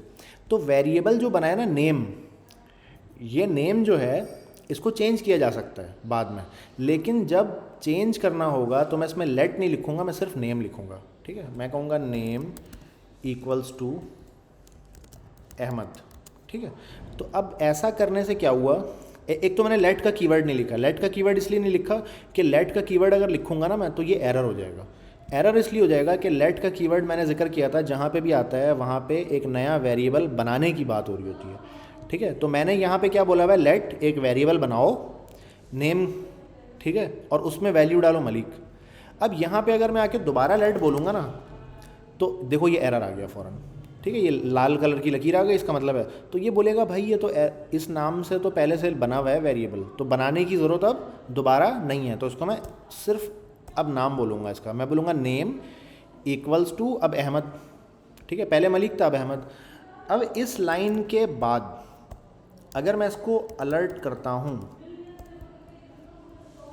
ठीक है, इसको अगर मैं नेम को अलर्ट करता हूँ तो लाइन नंबर 23 पे आते आते अब क्या हो चुका है, इसकी वैल्यू चेंज हो चुकी है और अहमद हो चुका है। तो अब अगर मैं इस कोड को रन करता हूँ तो मेरे पास एक अलर्ट आना चाहिए जिसमें मलिक लिखा होगा, दूसरा अलर्ट आना चाहिए जिसके अंदर अहमद लिखा होगा। ठीक है, करके देखते हैं। ये पहले में मलिक आ गया, दूसरे में अहमद आ गया। ठीक है, अच्छा इस पॉइंट कलेक्शन होगी क्या? सॉरी, इसमें गार्बेज कलेक्टर चलेगा क्या? नहीं, अभी तो कोई अभी नहीं चलेगा। अभी जो वेरिएबल बन गया वो मेमोरी में ही रहेगा, वो कहीं नहीं जाता जब तक आपका पेज क्लोज नहीं कर देते आप। अब वो इंशाल्लाह ये गार्बेज कलेक्टर को हम डिस्कस करेंगे जब हम फंक्शंस पढ़ेंगे ना जावास्क्रिप्ट में। ठीक है, बुक में आपके ये फंक्शंस का जो है चैप्टर वो कहाँ पर है, फंक्शंस है चैप्टर नंबर 35। वेल हम बुक को हम इस तरह से फॉलो नहीं करेंगे, चैप्टर पूरे सीक्वेंस से हम नहीं पढ़ेंगे। वो मैंने जो कोर्स आउटलाइन डिस्कस किया था, आप लोगों से शेयर किया था, उसमें वो लिखा हुआ है कि हम कौन कौन से टॉपिक, वो तो मोस्ट इंपॉर्टेंट जो हम वही डिस्कस करेंगे। तो बहरहाल चैप्टर नंबर 35 इस बुक का जो उसमें फ़ंक्शन का जो जिक्र है, वो वाले फंक्शन जब हम पढ़ेंगे तो हम इंशाल्लाह गार्बेज कलेक्टर का जिक्र करेंगे उस वक्त। सर पहले तो आप वार लगा रहे, अभी वार पुराना हो गया, अब ये लेट नया है। जो 6 है ना, नया ES6 जो है जावास्क्रिप्ट का वर्जन नंबर 6, उसके अंदर लेट जो है कीवर्ड है। बहरहाल अब वार भी लगाएंगे तो चलेगा, ये वो बात नहीं है, लेकिन हम ES6 पढ़ रहे हैं, लेटेस्ट वाली चीज़ पढ़ रहे हैं हम। ठीक है, ओके। अच्छा, इस पॉइंट पे मैं आपको ये बताना चाहूँगा कि अलर्ट के अलावा भी एक चीज़ होती है जिससे आप स्क्रीन पे चीज़ों को डिस्प्ले करा सकते हैं, जिसका नाम है console.log। ठीक है, बिल्कुल सेम तरीके से काम करता है ये, लेकिन इसका जो रिज़ल्ट है वो कहाँ पर आता है, वो डेवलपर कंसोल में आता है। ठीक है, इसका रिज़ल्ट जो यानी अलर्ट तो सामने स्क्रीन पे शो हो जाता है ना, ये console.log जो है ये इसका जो ये जो प्रिंट करता है किसी भी चीज़ को, ये डेवलपर कंसोल में करता है। तो आके मैं ज़रा रिफ़्रेश करता हूँ। अच्छा, रिफ़्रेश करने से देखें स्क्रीन पे मुझे कुछ भी नज़र नहीं आया। अब मैं यहाँ पे राइट क्लिक करूँगा और मैं जाऊँगा इंस्पेक्ट एलिमेंट। सही है, मेरे पास इंस्पेक्ट लिखा हुआ है, कुछ जगहों पे इंस्पेक्ट एलिमेंट होता है। इंस्पेक्ट एलिमेंट पे गया, इसका इंस्पेक्ट एलिमेंट मैंने बड़ा किया, थोड़ा सा जूम इन भी कर लेता हूँ इसको मैं, और मैंने यहाँ देखें कंसोल लिखा हुआ है, इस कंसोल पे मैंने क्लिक कर दिया। जैसे ही मैंने इस कंसोल पे क्लिक किया, यहाँ पे मुझे वो रिज़ल्ट प्रिंट हुआ हुआ नज़र आ गया। ठीक है, और मुझे साथ साथ ये भी बता रहा है कि index.html लाइन नंबर 20 पे ये बात लिखी हुई है जो मैंने यहाँ प्रिंट की है, और ये लाइन नंबर 25 पे लिखा हुआ है। ठीक है, तो आप नोट करते हैं कि यही लाइन नंबर 32 है, 20 है, और ये लाइन नंबर 25 है जो वहाँ पे उन्होंने बताया था। ठीक है, तो अलर्ट का इस्तेमाल हम कोशिश करते हैं हम ना करें। ठीक है, अलर्ट का इस्तेमाल हम इसलिए नहीं करते कि अलर्ट एक तो यूज़र को दिखाने के लिए इस्तेमाल होता है, लेकिन अभी जो मैं चीज़ें कंसोल करवा रहा हूँ ये मैं एज अ डेवलपर मैं कुछ चीज़ें चेक कर रहा हूँ। ठीक है, तो अलर्ट को हम कोशिश करते हैं हम ना इस्तेमाल करें।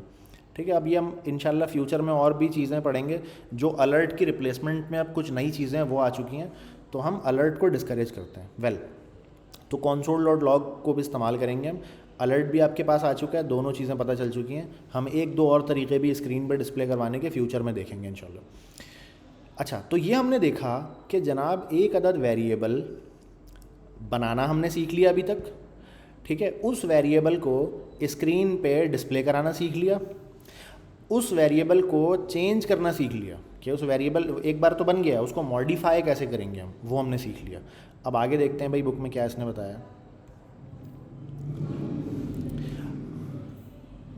अच्छा, अब इसने जो बुक में बात बताई है,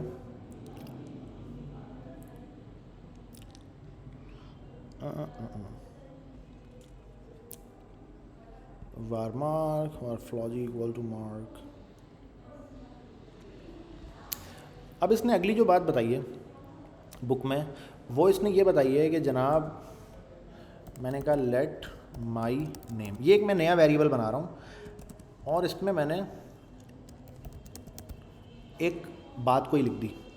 अब ये आगे बता रहा है बुक में कि भाई ज़रूरी नहीं है कि आप वेरिएबल बनाते ही उसके अंदर कुछ ना कुछ वैल्यू डाल दें। आप ये भी कर सकते हैं कि वेरिएबल बना दें आप सिर्फ, ठीक है, और वैल्यू बाद में डाल दें,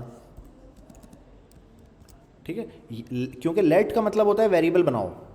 यहाँ पे मैंने बोला भाई वेरिएबल बना दो, बस कुछ भी नहीं होगा उसके अंदर। फिर अगली लाइन में जाके बोला मैंने कि माई नेम जो वेरिएबल पहले से बना हुआ है उसके अंदर ये वैल्यू डाल दो, ठीक है। तो ये भी एक तरीका है कि आप बना लें अभी आप, सही है।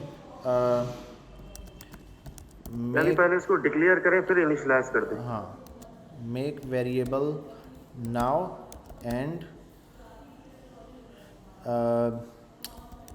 प्लेस वैल्यू लेटर, ठीक है। ये भी आप काम एक कर सकते हैं, this is a possibility, right. अच्छा, और आगे क्या बात हुई है? और आगे इसने ये बात की है कि ये जो वेरिएबल का नाम है ना, ये केस सेंसिटिव है, राइट। अगर मैं कैपिटल एन से कोई बनाता हूँ, मैंने कैपिटल एन से एक नेम बना दिया और इसमें मैंने क्या रख दिया, मैंने कहा सम अदर नेम, तो अब ये स्मॉल एन से जो बना हुआ वेरिएबल है ये अलग है, कैपिटल एन से बना हुआ वेरिएबल अलग है, ठीक है। अगर मैं यहीं पे आके मैं कहता हूँ कि भाई स्मॉल एन से लिखा हुआ जो नेम है वो ये है, ठीक है, और कैपिटल एन से लिखा हुआ नेम ये है, ये मैंने स्मॉल एन से लिखा है, ये मैंने कैपिटल एन से लिखा है, तो इन दोनों के अगेंस्ट जो वैल्यू है वो डिफरेंट आनी चाहिए, क्योंकि मैंने ऊपर ये दो वेरिएबल बनाए उसके अंदर दो अलग अलग वैल्यूज़ दी हैं।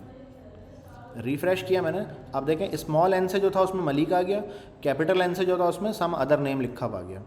तो हमने इससे क्या सीखा, इससे हमें ये पता चला कि वेरिएबल का जो नाम है वो केस सेंसिटिव है। जावास्क्रिप्ट पूरी की पूरी ही केस सेंसिटिव है।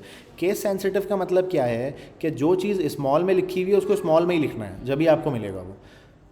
मिसाल के तौर पे लेट है, ये कीवर्ड है, ये स्मॉल एल से लेट होता है। अगर मैं कैपिटल एल से लिखूँगा ये काम नहीं करेगा, ठीक है। देखें एरर आ गया, तो स्मॉल एल से ही मुझे ये लिखना पड़ेगा, ठीक है। इसी तरीके से वेरिएबल का जो नाम है वो तो मेरी मर्ज़ी का होता है, मैं इसमें कोई भी नाम रख सकता हूँ वेरिएबल का, ठीक है। मैं इसको लिख दूँ नेम बॉक्स, ठीक है, ये मेरी मर्ज़ी का कोई भी नाम हो सकता है। तो इसके अंदर भी लेकिन क्या है कि अगर आपने जो नाम स्मॉल एन से लिख दिया, उसको एक्सेस करने के लिए स्मॉल एन का ही इस्तेमाल करना पड़ेगा, कैपिटल एन से वो आपको नहीं मिलेगा, ठीक है। स्मॉल एन से ही आपको वो मिल रहा होगा। अच्छा, तो इसी तरीके से जितने भी आपके जो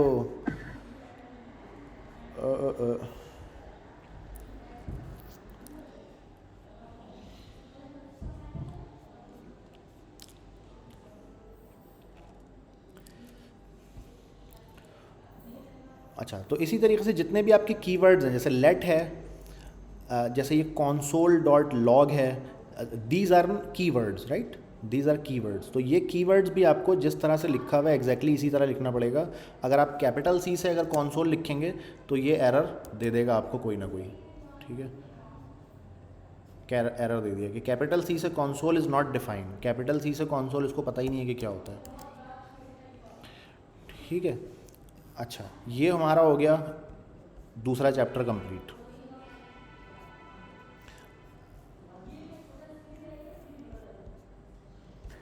सर जी सर, ये आपने वेरिएबल को वॉल से आप डिक्लेयर कर रहे थे, तो अभी आप लेट का यूज़ कर रहे हैं, क्या आपने लेट को पढ़ा दिया? यानी कि मैं अभी 5 मिनट तक मेरा नेटवर्क तो लूज होता जा रहा था, तो आवाज़ कट कट की वजह से मैं तकरीबन सही समझ नहीं सकी, तो क्या आपने लेट को समझा दिया है? नहीं, लेट का मैंने सिर्फ ये बताया कि लेट ना ES6 में लेट होता है बस, ठीक ठीक है। है, क्योंकि हम ES6 पढ़ रहे हैं, हम नया वाला जावास्क्रिप्ट पढ़ रहे हैं, हम ES5 नहीं पढ़ेंगे। हम जितनी भी चीज़ें पढ़ेंगे वो सारी ES6 की पढ़ेंगे, क्योंकि सारे ब्राउज़र में ES6 की सपोर्ट आ चुकी है, Node.js में पूरा ES6 चलता है, तो हम ES6 पढ़ेंगे इंशाल्लाह। ES5 सर को तकरीबन हम लोग वॉर का यूज नहीं करेंगे जितना कि अब जावास्क्रिप्ट हम कभी भी वार का यूज़ नहीं करेंगे इस क्लास में, ठीक है। आगे अब आइंदा। जी सर। ठीक है, वो वार असल में बुक में लिखा सर, हुआ था, ये- इसलिए मैंने वार बता दिया था पहले जी। सर ये कंसोल के सामने ये आउटपुट फंक्शन है जिसका बाकी लैंग्वेजेस में हम हाँ। आउटपुट फंक्शन यूज करते हैं। हाँ इनपुट फंक्शन होगा जिस मसलन ये तो हमने कांस्टेंट वेरिएबल बनाए हैं ना, अगर वेरिएबल और रन टाइम पे वैल्यू लेनी पड़ता है। जी, अभी तो हमने आउटपुट देना सीखा है, हम इंशाल्लाह इनपुट भी सीखेंगे, लेकिन अभी फ़िलहाल के लिए ना हम आउटपुट ज़रा देख लें और वेरिएबल्स थोड़े डिस्कस कर लें हम। अच्छा, प्रॉम्प्ट होता है आई थिंक स्क्रीन में वैसे। जी सॉरी, प्रॉम्प्ट होता है यूजर इनपुट के लिए। यूज़र इनपुट अभी हम नहीं सीख रहे फ़िलहाल ना, थोड़ा सा अभी आपको सब्र करना पड़ेगा यूज़र इनपुट के लिए। अच्छा, अभी जो हमने थोड़ी देर पहले पढ़ा था वो हमने पढ़ा था वेरिएबल फॉर स्ट्रिंग। ये जो टेक्स्ट लिखा हुआ है ना, जो मैं वेरिएबल के अंदर बना के डाल रहा हूँ, लेट नेम इक्वल्स टू, उसके आगे मैंने क्या लिखा था, ये एक नाम लिखा था, एक जुमला लिखा था, एक टेक्स्ट लिखा था इसके अंदर। ठीक है, प्रोग्रामिंग के अंदर हम इस चीज़ को कहते हैं स्ट्रिंग। ये डबल कोटेशन के अंदर जो भी चीज़ आ जाती है ना, ये छोटा सा जो डबल कोटेशन है, अगर मैं आपको जूम इन करके दिखाऊं तो ये जो इतना पार्ट है, ये डबल कोटेशन जिसके अंदर लगा हुआ है, और यहाँ पे डबल कोटेशन क्लोज है, और इन दोनों के दरमियान में जो चीज़ होती है दैट इज़ कॉल्ड स्ट्रिंग। ठीक है, अच्छा, तो जो भी ABCD वाली जितनी भी चीज़ें हैं वो सारी स्ट्रिंग में काउंट होती हैं। इसके अलावा इस वेरिएबल के अंदर मैं नंबर भी स्टोर करवा सकता हूँ। ठीक है, इसके अलावा मैं क्या कर सकता हूँ, इस वेरिएबल में नंबर को भी स्टोर करवा सकता हूँ। अच्छा, तो अब एक नई फाइल बना लेता हूँ मैं, जिसमें हम नंबर के वेरिएबल्स को ज़रा डिस्कस करते हैं कि नंबर का वेरिएबल जो है ना जावास्क्रिप्ट में किस तरह से बनेगा। ठीक है, मैंने कहा 03 नंबर वेरिएबल्स। ठीक है, और यहाँ पे मैंने एक index.html की फ़ाइल बना ली।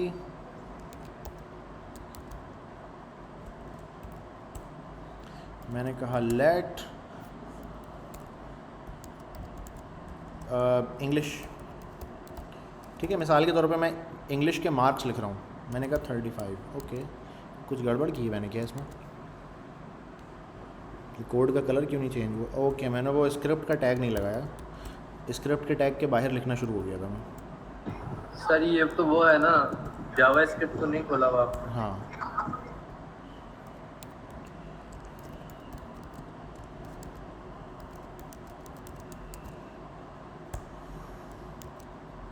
सही है जी। तो मैंने एक हेडिंग लगा दी कि नंबर का वेरिएबल है, ये नंबर वेरिएबल्स इसमें डिस्कस हो रहे हैं, और दूसरा नीचे मैंने एक स्क्रिप्ट का टैग लगाया और उसके अंदर मैंने क्या कर दिया, एक अदद वेरिएबल बना दिया जिसके अंदर मैंने क्या रखवा दिया, एक अदद नंबर रखवा दिया मैंने। ठीक है जी। अच्छा, अब मैं इसको कंसोल पे प्रिंट करवाता हूँ। मैंने कहा कि भाई इंग्लिश कॉमा और इंग्लिश। ठीक है, अच्छा, यहाँ पे मैं console.log पे एग्जैक्टली क्या करवा रहा हूँ प्रिंट, ज़रा प्लीज़ गौर कीजिएगा। ये मैंने कहा है कि स्ट्रिंग है, इसको एज इट इज़ प्रिंट करना है स्क्रीन के ऊपर, और कॉमा लगा के ना मैंने कहा इस वेरिएबल में फिर जो है वो भी प्रिंट कर देना। ठीक है, तो जब ये कोड मेरा रन होगा ना, तो असल में क्या होगा, ये वेरिएबल का जो नाम है ये खुद गायब हो जाएगा और इसकी जगह पे वेरिएबल की वैल्यू आ जाएगी। राइट, तो इस तरह से ये कोड रन हो रहा होगा। तो अब मेरे पास स्क्रीन पे क्या हो जाना चाहिए, ये इंग्लिश का जो वेरिएबल था, यानी इंग्लिश के जो मार्क्स मेरे थे वो मैंने यहाँ पे प्रिंट करवा दिए। साथ साथ मैं 2-4 और बना लेता हूँ। मैं कहता हूँ उर्दू 50, सही है, उर्दू को स्मॉल यू से लिख रहा हूँ मैं। उसके अलावा मैथ्स 55। ठीक है, 3 मैंने वेरिएबल बना लिए, तीनों नंबर के वेरिएबल हैं, इन तीनों को मैंने बना लिया। अच्छा, इंग्लिश वाले को मैंने स्क्रीन पे प्रिंट करवा दिया। अब ज़रा इसको चला के देखते हैं इतने कोड को। कॉपी पाथ, नंबर वेरिएबल का कोड ओपन हो गया मेरे पास, रिफ़्रेश किया मैंने, इंग्लिश के आगे 35 लिखा हुआ आ चुका है यहाँ पे। ठीक है, थोड़ा इसको जूम इन भी कर देता हूँ मैं। अच्छा सर ये पेज पे डिस्प्ले क्यों नहीं हो रहा? मैंने पेज पे अभी डिस्प्ले करवाया नहीं है, अभी मैं उसको console.log पे डिस्प्ले करवा रहा हूँ। इंशाल्लाह इन फ्यूचर हम पेज पे डिस्प्ले करवाना भी सीखेंगे, ठीक है, लेकिन अभी फ़िलहाल हम इसको यहाँ पे कंसोल करवा रहे हैं क्योंकि हमारा मेन मकसद अभी है वेरिएबल्स को समझना, ठीक है। हम अभी डिस्प्ले जितना हमने डिस्प्ले करवाना था वो हमने फ़िलहाल करवा दिया। जब हम वेरिएबल्स वगैरह को अच्छी तरह समझ लेंगे तो फिर हम छोटे छोटे प्रोग्राम्स बनाना शुरू करेंगे, जैसे एवरेज निकालने का प्रोग्राम, जैसे छोटे मोटे कैलकुलेटर्स बनाना शुरू करेंगे, तो फिर हम उसको स्क्रीन पे ही डिस्प्ले करवाया करेंगे, ठीक है। अच्छा, अब जो नंबर का वेरिएबल होता है, ज़ाहिर है नंबर्स में तो मैथमेटिकल ऑपरेशन भी होते हैं, ठीक है, नंबर्स के अंदर मैथमेटिकल ऑपरेशन भी परफॉर्म होते हैं। तो इसके लिए हम क्या करते हैं, नंबर को प्लस भी कर सकते हैं। तो मैंने क्या कहा, मैंने कहा let total marks equals to English plus Urdu plus math. अब इस तरह करने से क्या होगा, ये तीनों मार्क्स इंग्लिश की जगह पे 35 आ जाएगा, उर्दू की जगह पे 50 आ जाएगा और यहाँ 55 आ जाएगा। ये सारा प्लस होके कहाँ चला जाएगा, टोटल मार्क्स में चला जाएगा। अब टोटल मार्क्स को ज़रा मैं कंसोल करवा लेता हूँ और देखते हैं कि टोटल मार्क्स में क्या प्रिंट हुआ है, ठीक है। रिफ़्रेश किया मैंने यहाँ पे आके, तो टोटल मार्क्स में 140 लिखा हुआ आ गया, राइट।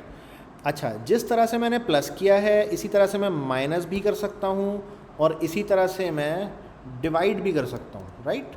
4 मैथमेटिकल ऑपरेशन होते हैं, ठीक है, प्लस माइनस मल्टीप्लाई डिवाइड। तो प्लस तो आपको पता है, माइनस ये मैंने लगा दिया।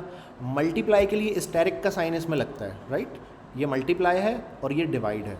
इन चारों को मैं लिख भी देता हूँ यहाँ पे, ठीक है। प्लस के लिए जो है वो प्लस होता है, माइनस के लिए माइनस होता है, मल्टीप्लाई के लिए स्टेरिक और डिवाइड के लिए ये वाला। यहाँ पे मैंने ये कमेंट में ऐसे लगा दिया ताकि आपको याद रहे कि प्लस के लिए क्या है, माइनस के लिए क्या है, मल्टीप्लाई के लिए क्या है और डिवाइड के लिए क्या है, ठीक है। तो ये मैंने मल्टीप्लाई और डिवाइड जावास्क्रिप्ट में मॉड्यूल नहीं होता? सॉरी सर मॉड्यूलस यूज होता है? मॉड्यूलस भी होता है, वो अभी हम नहीं पढ़ रहे, वो हम आगे पढ़ेंगे इंशाल्लाह, ठीक है। अभी तो हमने ये अर्थमेटिक ऑपरेटर 4 फिलहाल देख लेते हैं कि ये कैसे यूज़ हो। वेल, तो मैंने कहा इंग्लिश के मार्क्स जो है उसको मल्टीप्लाई करो उर्दू से और फिर उसको डिवाइड कर दो मैथ वाले मार्क्स से, ठीक है। जस्ट एक रैंडम मैंने ये बात की है, ये कोई ऐसा कुछ हो नहीं रहा है यहाँ पे, ये जस्ट मैं ये दिखाना चाह रहा हूँ कि ये नंबर के जो वेरिएबल हैं इस पर मैथमेटिकल ऑपरेशन हो सकते हैं, राइट। मैं जस्ट ये, तो टोटल मार्क में अब क्या आना चाहिए, जो भी इसका रिजल्ट होगा वो आना चाहिए। चल के देखते हैं जी टोटल मार्क में क्या प्रिंट हुआ। अब टोटल मार्क की जो वैल्यू 31 आ चुकी है, ठीक है। मल्टीप्लाई डिवाइड का जो भी आंसर था, पहले आ रही थी 140 प्लस करने से, ठीक है जी। तो ये हमने देख लिया कि यार हम क्या कर सकते हैं, 2 वेरिएबल्स को आपस में प्लस करके या आपस में माइनस करके एक तीसरा वेरिएबल बना सकते हैं, ठीक है।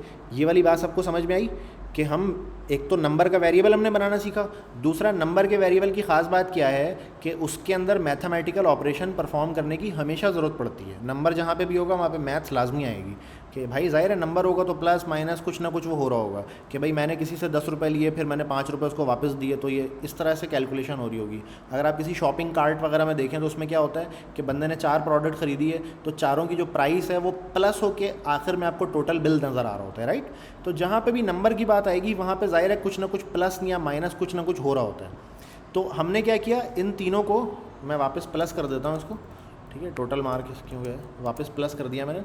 तो मैंने 2 या 3 वेरिएबल को प्लस किया और उससे एक रिज़ल्ट का वेरिएबल एक तैयार कर लिया और उस रिज़ल्ट के वेरिएबल को भी स्क्रीन पर डिस्प्ले करा दिया। अच्छा, इससे मुताल्लिक़ किसी के जहन में कोई सवाल आ रहा है तो प्लीज़ पूछ ले, फिर हम आगे। सर अगर हम किसी नंबर को स्ट्रिंग में कन्वर्ट कर देते हैं, मतलब स्ट्रिंग में लिख देते हैं, तो वो भी हो जाएगा? हाँ, ये आपने बड़ा अच्छा सवाल पूछा। ये हमारे दोस्त कह रहे हैं कि जनाब ये इंग्लिश के आगे जो ये नंबर लिखा हुआ है, अगर मैं इसको भी स्ट्रिंग में लिख दूं, ठीक है, और फिर प्लस करूं तो फिर क्या होगा। या इनका असल सवाल ये है कि अगर स्ट्रिंग को आपस में प्लस किया जाए तो क्या होगा। तो हम ना ज़रा नीचे आ जाते हैं यहाँ पे, और यहाँ पे मैं क्या करता हूँ, एक स्ट्रिंग वेरिएबल बना लेता हूँ। मैंने कहा लेस्ट कंट्री इक्वल्स टू पाकिस्तान, ठीक है, कंट्री इक्वल्स टू पाकिस्तान और सिटी इक्वल्स टू कराची। ये 2 वेरिएबल हैं। अब मैं अगर तीसरा बनाऊं, let result equal to country plus city. मैंने क्या कर दिया, मैंने दो स्ट्रिंग वेरिएबल को या दो ऐसे वेरिएबल जिसमें टेक्स्ट लिखा हुआ था, टेक्स्ट सेव हुआ था, इस तरह के वेरिएबल को हम स्ट्रिंग वेरिएबल कहते हैं। तो दो स्ट्रिंग वेरिएबल को अगर मैंने प्लस कर दिया आपस में और एक तीसरे वेरिएबल में उसको डाल दिया, तो ऐसी सूरत में क्या होना चाहिए, क्योंकि आपस में ABCD तो आपस में प्लस नहीं होते हैं, ठीक है, तो ये इन दोनों को ना ऐसे जोड़ देगा, आपस में कॉन्कैटिनेट कर देगा। अब ज़रा देखते हैं इसको कैसा स्क्रीन पे दिखता है ये। अच्छा, उसको मैंने कंसोल पे प्रिंट नहीं करवाया। console.log रिज़ल्ट पाकिस्तान कराची एक साथ लिखा हुआ आ जाएगा। हाँ, अच्छा, ये कुछ इस तरह से कर दिया इसने, दोनों टेक्स्ट को आपस में जोड़ दिया, ठीक है, दोनों टेक्स्ट को आपस में जोड़ के और कॉन्कैटिनेट कर दिया इसको, ठीक है। इस फिनोमेना को जिस तरह से जोड़ा गया है, इसको, इस फिनोमेना को हम कॉन्कैटिनेशन बोलते हैं, ठीक है, अंग्रेज़ी में इसको कॉन्कैटिनेट करना बोलते हैं। अच्छा, तो अब ये तो हमने देख लिया कि भाई अगर स्ट्रिंग का वेरिएबल अगर है तो उसमें ये इस तरह से होता है। इसको मैं टॉप पे ले जाता हूँ, बल्कि इसको मैं कट करके ना इस कोड को वहीं ले जाता हूँ वापस, अपना जो हमारा स्ट्रिंग वेरिएबल वाला था ना, वहाँ ले जाता हूँ। यहाँ पे मैंने रख दिया इसको, क्योंकि नंबर वाले में मैं चाह रहा हूँ सिर्फ नंबर की बात हो। अच्छा, अब अगर मैंने इंग्लिश के मार्क्स को ऐसे करके लिख दिया और फिर मैं इसको प्लस करूँगा, अगर English plus Urdu plus math, तो अब ये स्ट्रिंग को ना, क्योंकि स्ट्रिंग है तो स्ट्रिंग, भले 35 लिखा हुआ है तो क्या हुआ, है तो स्ट्रिंग, इसको ये करेगा कॉन्कैटिनेट।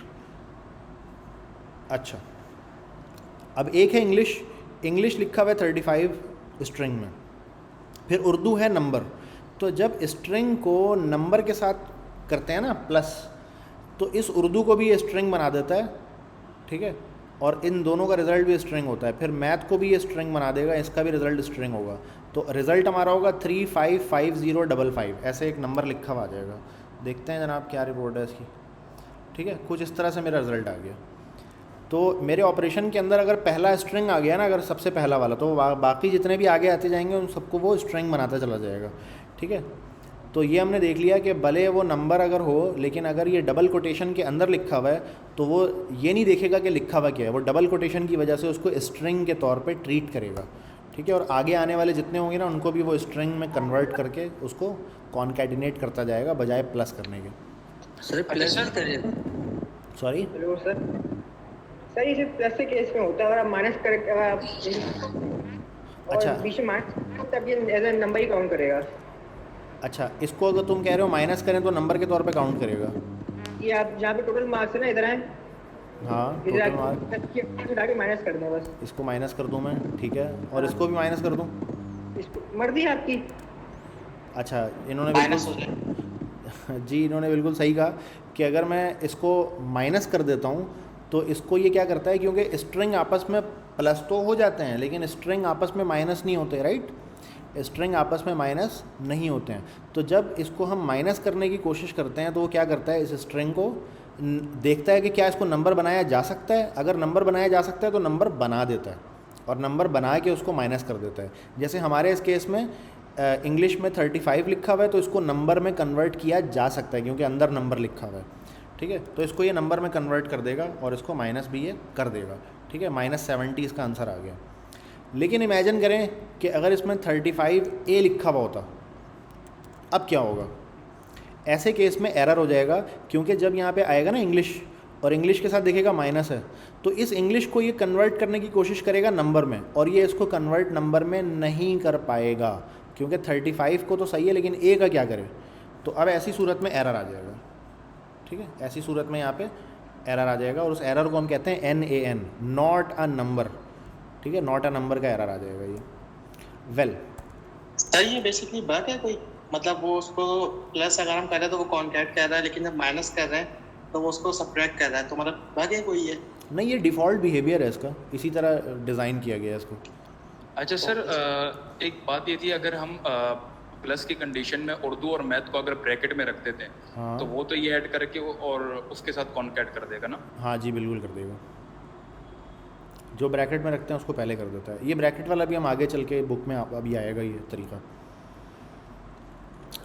सर जैसे हमने इंग्लिश कंसोल पे इंग्लिश के मार्क्स हमने प्रिंट करवाए हैं, तो अगर हम उर्दू और मैथ्स के भी प्रिंट करवाना चाहें इन द सेम लाइन तो किस तरीके से होंगे? क्योंकि ये किस तरीके से कैच करेगा कि कौन सा मुझे इंग्लिश की सेक्शन में रखना है? अगर मैं यहाँ पे English comma Urdu and comma और मैथ्स कर देता हूँ, मैं यहाँ पे तो देखो ये किस- मैं यहाँ पे कॉमा डाल के जो जो प्रिंट करवाता जाऊँगा ना वो सारे ये प्रिंट करता जाएगा। ठीक है, लेकिन सर ये बेसिकली अभी इंग्लिश के सेक्शन में क्या तीनों मार्क्स दे देगा मुझे? मतलब इंग्लिश कॉलन एंड और ये तीनों यहाँ पे तीनों स्पेस डाल के ये प्रिंट करवा देगा। ये लो ना, शो करेंगे प्लीज। ये देखो इंग्लिश लिखा हुआ था और तीनों मार्क यहाँ प्रिंट हो गए। नहीं, अगर मैं ये चाहता हूँ कि ये 50 मार्क्स उसके थे, क्या कहते हैं, मैथ्स के थे, तो यहाँ पे मैथ्स कॉलन लिखा हुआ है, तो वो किस तरीके से करेंगे? हाँ तो मैथ लिख देते हैं ना यहाँ पे।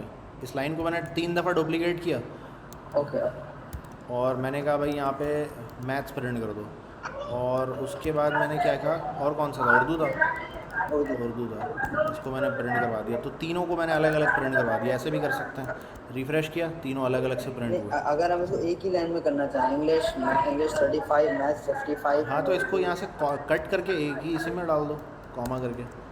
ये लो ऐसे हो गया। ठीक है, थैंक यू सर। लेकिन ना लाइन थोड़ी लंबी हो जाएगी ज़्यादा ही है। ठीक है सर, बस कॉन्सेप्ट के लिए पूछ रहा था मैं। सही है, अच्छा तुमने पूछा सवाल। लेकिन ऐसे तुम्हारे नॉलेज के लिए बता रहा हूँ कि जो आपका कोई भी प्रोग्रामिंग लैंग्वेज होती है ना, उसमें 40 कैरेक्टर से ज़्यादा ना आगे नहीं जाते हम। सही है, जैसे अभी जो हम पहुँच चुके हैं वो हम पहुँच चुके हैं 77 लाइन तक हम पहुँच चुके हैं। ठीक है, तो 40 कैरेक्टर तक जाते हैं नॉर्मली ना, कोशिश करते हैं उसके अंदर अंदर रहें। और मैक्सिमम जो लिमिट होती है ना, जो थ्रेशोल्ड होता है, वो 80 लाइन का होता है। 80 लाइन से आगे किसी हाल में नहीं जाते हम ना। ये यानी बेस्ट प्रैक्टिसेस हैं असल में ये। तो असल में ये अभी तुमने बात पूछी तो मेरे जहन में आ गई, तो मैंने कहा अभी बता दूँ ये। ठीक है, थैंक यू सर।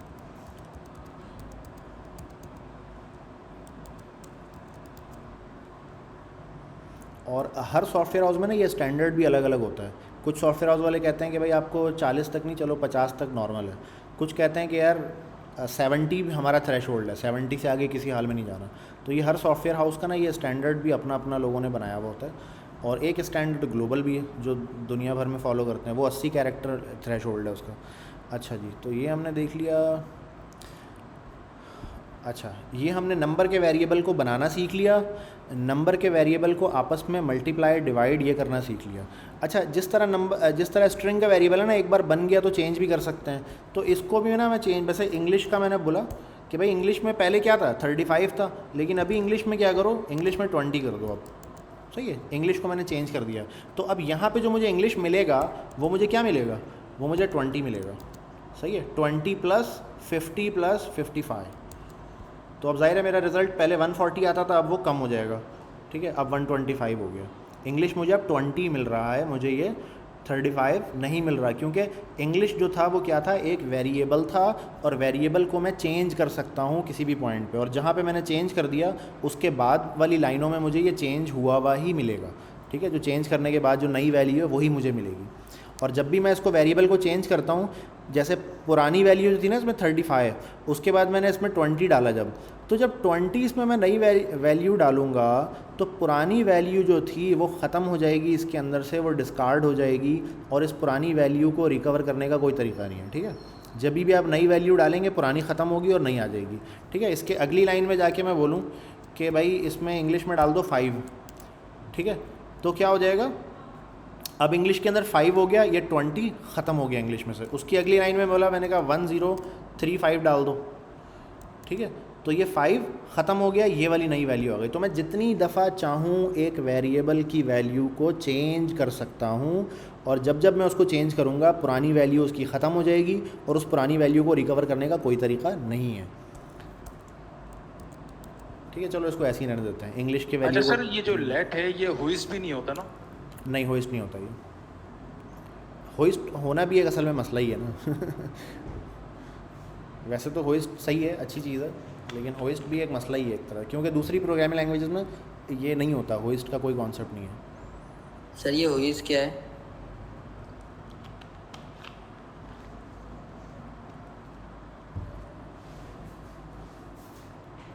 ये जो होइस्ट है ना, ये एडवांस कॉन्सेप्ट है, अभी फ़िलहाल इसको इग्नोर करें जिन लोगों को पता नहीं है। आगे किसी ना किसी पॉइंट पे हम ये डिस्कस करेंगे इंशाल्लाह।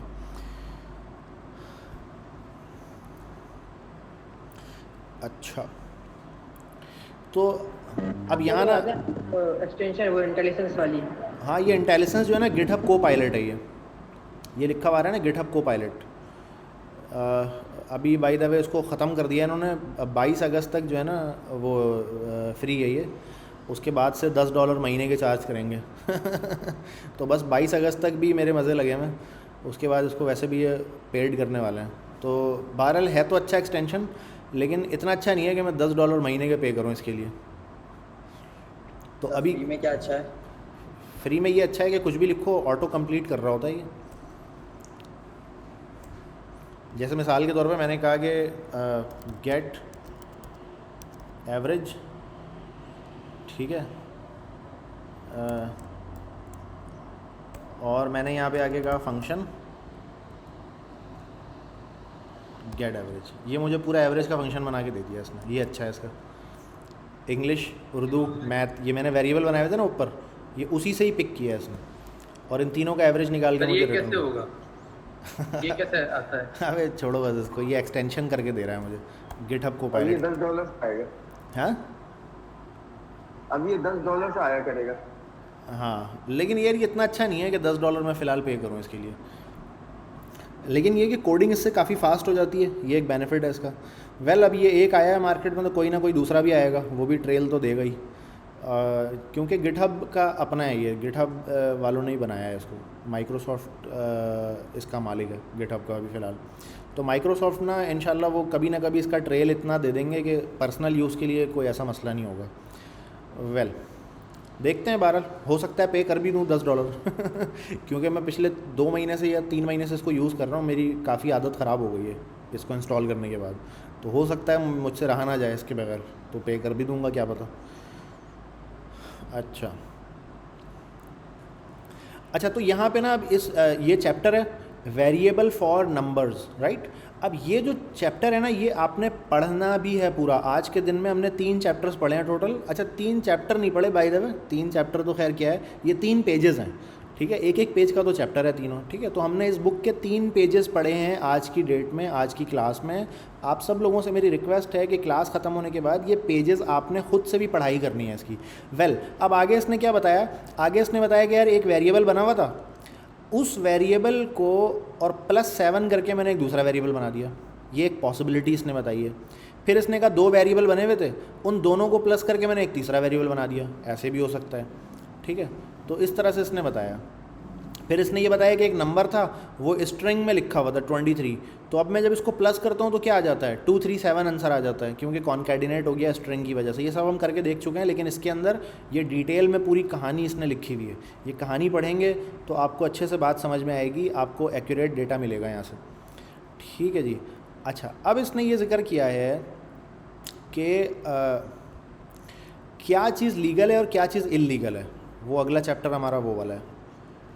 तो अब अगले चैप्टर में कोई कोड तो नहीं है, सही है। अगले चैप्टर में सिर्फ थोड़ी सी थियोरेटिकल बात है कि वेरिएबल का नाम रखते हुए कौन कौन से काम आप कर सकते हैं और कौन कौन से काम आप नहीं कर सकते, ठीक है। You have already learn 3 rules about naming a variable. You can not enclose it in quotation marks. कह रहा है कि भाई आप ना किसी भी वेरिएबल के नाम को, अब ज़रा इसके लिए ना एक मैं नया फ़ोल्डर बना लेता हूँ, 04 लीगल इलीगल नेम्स, ठीक है। लीगल इलीगल नेम्स के नाम से मैंने index.html, ठीक है, h1। अच्छा, ये वेरिएबल की जो नाम है, हाँ, वो कौन सी केसिंग में ज़्यादा बेहतर है, पास्कल में या कैमल में, या और भी स्नेक वगैरह आती है कुछ? अच्छा, जावास्क्रिप्ट में कैमल केस यूज़ करते हैं, बाकी लोग इग्नोर कीजिएगा कैमल केस को।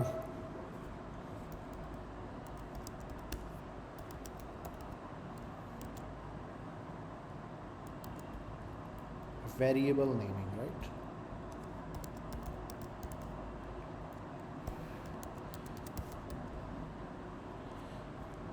अच्छा जी,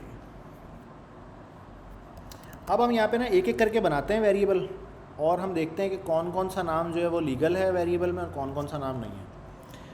अच्छा, माई var equals to some text।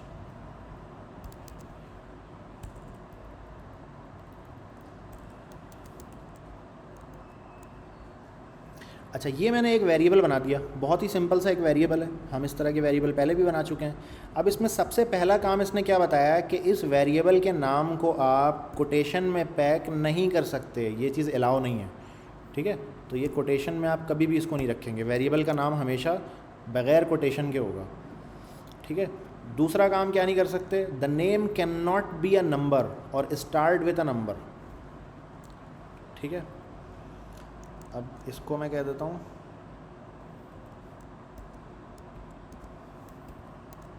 Illegal, सही है। ये वाला जो तरीक़ा है इसको मैंने कमेंट कर दिया और ये इल्लीगल है, इसको आप इस तरह पैक नहीं कर सकते, ठीक है। दूसरा तरीक़ा जो है कि 235, किसी भी वेरिएबल का नाम सिर्फ नंबर पे मुश्तमिल नहीं हो सकता, सही है, सिर्फ नंबर नहीं हो सकते वो किसी भी वेरिएबल का नाम।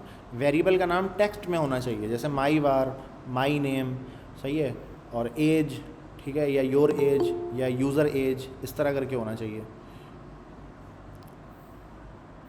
एना अली, पता नहीं कौन है यार, आज नए नए लोग ज्वाइन कर रहे हैं लग रहा है किसी ने लिंक बांट दिया बाहर। वेल, वो लिंक बांटने से लेकिन होगा कुछ नहीं, ठीक है, जब तक वो उसको एक्सेप्ट नहीं करेगा जाके तो वो इन नहीं हो पाएगा। अच्छा, बल्कि इल्लीगल, हाँ इल्लीगल भी लिख देता हूँ मैं, you can not use a string as variable name, ठीक है। अच्छा, देख रहे हो कैसे ये ऑटो कंप्लीट करके दे रहा है मुझे, यू कैन नॉट। असल में लिंक जो है ना मैंने डाल दिया था, किसी ने पूछा था, अच्छा, तो मैंने कहा चलो यार मदद हो जाएगी। अब मुझे ये नहीं पता, मैंने गलत कर दिया, अभी मैंने उड़ा दिया उसको ना, गायब कर दिया बस। नहीं, बहरहाल वो हो नहीं पाएगा, जो भी मतलब कोई और इन हो नहीं पाएगा। हाँ, लेकिन डिस्टर्बेंस तो हो रही है ना। हाँ, नहीं कोई मसला नहीं है, कोई मसला नहीं है, एक ही बात है। वो 2-4 दफ़ा ट्राई करेंगे, उनको खुद ही समझ में आएगा कि नहीं होगा तो खैर। अच्छा जी, अच्छा तो मैंने मैसेज आ जाएगा कि $10 देने पड़ेंगे अच्छा, 235 जैसे मैंने नाम रखा ना वेरिएबल का, ठीक है, तो यहाँ पे मैंने लिख दिया illegal, you can not use a number as a variable name, variable का नाम जो है नंबर नहीं हो सकता, ठीक है। अच्छा, इसके अलावा क्या होगा, इसके अलावा मैंने कहा let one first president equal to Obama, ठीक है, कुछ भी नाम लिख दिया। ये भी इल्लीगल है क्योंकि किसी भी वेरिएबल का नाम नंबर से स्टार्ट नहीं हो सकता, ये भी इल्लीगल है, ठीक है। तो इसको भी मैं लिख देता हूँ कि भाई ये क्या है, इल्लीगल है। You can not use, you can not start a variable with a number, ठीक है। आप किसी वेरिएबल का जो नाम है वो नंबर से स्टार्ट भी नहीं कर सकते, ठीक है, नंबर से स्टार्ट नहीं कर सकते आप। अच्छा, फिर आगे लेट प्रेसिडेंट फर्स्ट, ये लीगल है,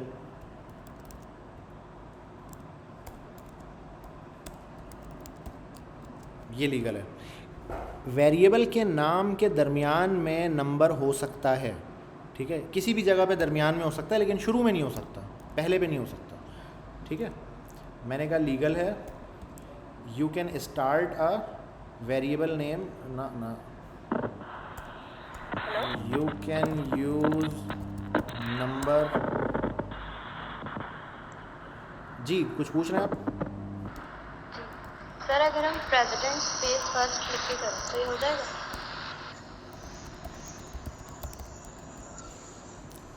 आपकी आवाज़ मुझे समझ नहीं आई, प्लीज़ दोबारा बोलिएगा।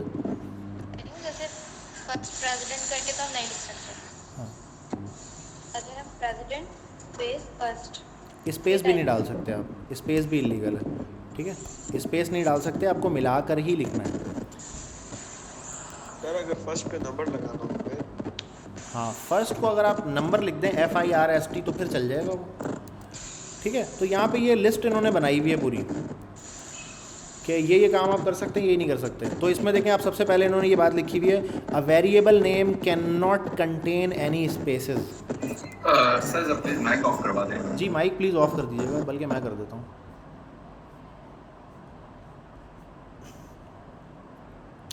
अच्छा, मैंने कहा let first president equals to Obama, ठीक है। तो मैंने ये कह दिया कि भाई ये है इलीगल, वही तो हर जगह you can not use space ही बोल रहा है, you can not use space in variable name, सही है, बिल्कुल सही लिखा है इसने, ठीक है। तो फर्स्ट के बाद स्पेस डाल के प्रेसिडेंट लिखना, ये that is illegal, that is not legal. अभी तक हमने 2 लीगल देखा है और बाकी सारे इलीगल देखे हैं। अब इसमें आप देखते जाएं मज़ीद अब क्या किया है। लेट आगे क्या रूल लिखा है इसने, a variable name can contain only letters, numbers, $साइन एंड अंडरस्कोर, ठीक है। वेरिएबल के नाम में ये 4 चीज़ें आ सकती हैं, लेटर्स, नंबर्स और मैंने कहा $1 2 3 नेम, ठीक है, इक्वल टू मलिक। लीगल है ये, सही है। और कॉमा डाल के ये मैंने बात लिख दी कि अ वेरिएबल नेम कैन कंटेन, अच्छा अंडरस्कोर भी हो सकता है, अंडरस्कोर भी इसमें आ सकता है, ठीक है। स्पेशल कैरेक्टर्स के अंदर एक $, और एक अंडरस्कोर, ठीक है। नंबर आ सकता है लेकिन शुरू में नहीं आ सकता नंबर, और कोई भी अल्फ़ाबेट, कोई भी कैरेक्टर इसके अंदर हो सकता है, स्मॉल लेटर का भी और कैपिटल लेटर का भी, ठीक है। तो ये है लीगल। अच्छा, लीगल को मैं कमेंट नहीं कर रहा, इलीगल को तो कमेंट करना पड़ेगा। सर डॉलर के अलावा हम और कोई स्पेशल कैरेक्टर यूज नहीं कर सकते? $, और अंडरस्कोर, इसके अलावा आप कोई सा भी नहीं कर सकते। अंडरस्कोर स्टार्ट में यूज कर सकते हैं? जी जी, अंडरस्कोर स्टार्ट में लगा सकते हैं। अगर मैं स्टार्ट में भी लगा दूँ यहाँ अंडरस्कोर तो ये चलेगा, बिल्कुल सही चलेगा। अच्छा, अब ये कह रहे हैं कि कोई कीवर्ड जो है ना आप एज अ वेरिएबल नेम आप इस्तेमाल नहीं कर सकते। जैसे अलर्ट एक कीवर्ड हम पढ़ चुके हैं ऑलरेडी, तो आप लेट अलर्ट इक्वल टू, ये काम आप नहीं कर सकते ये वाला, ठीक है। अलर्ट के नाम से अगर आप कोई भी वेरिएबल का नाम रखते हैं तो वो आपको एरर दे देगा। अच्छा, इसको, ये तो सारे रिजर्व कीवर्ड है।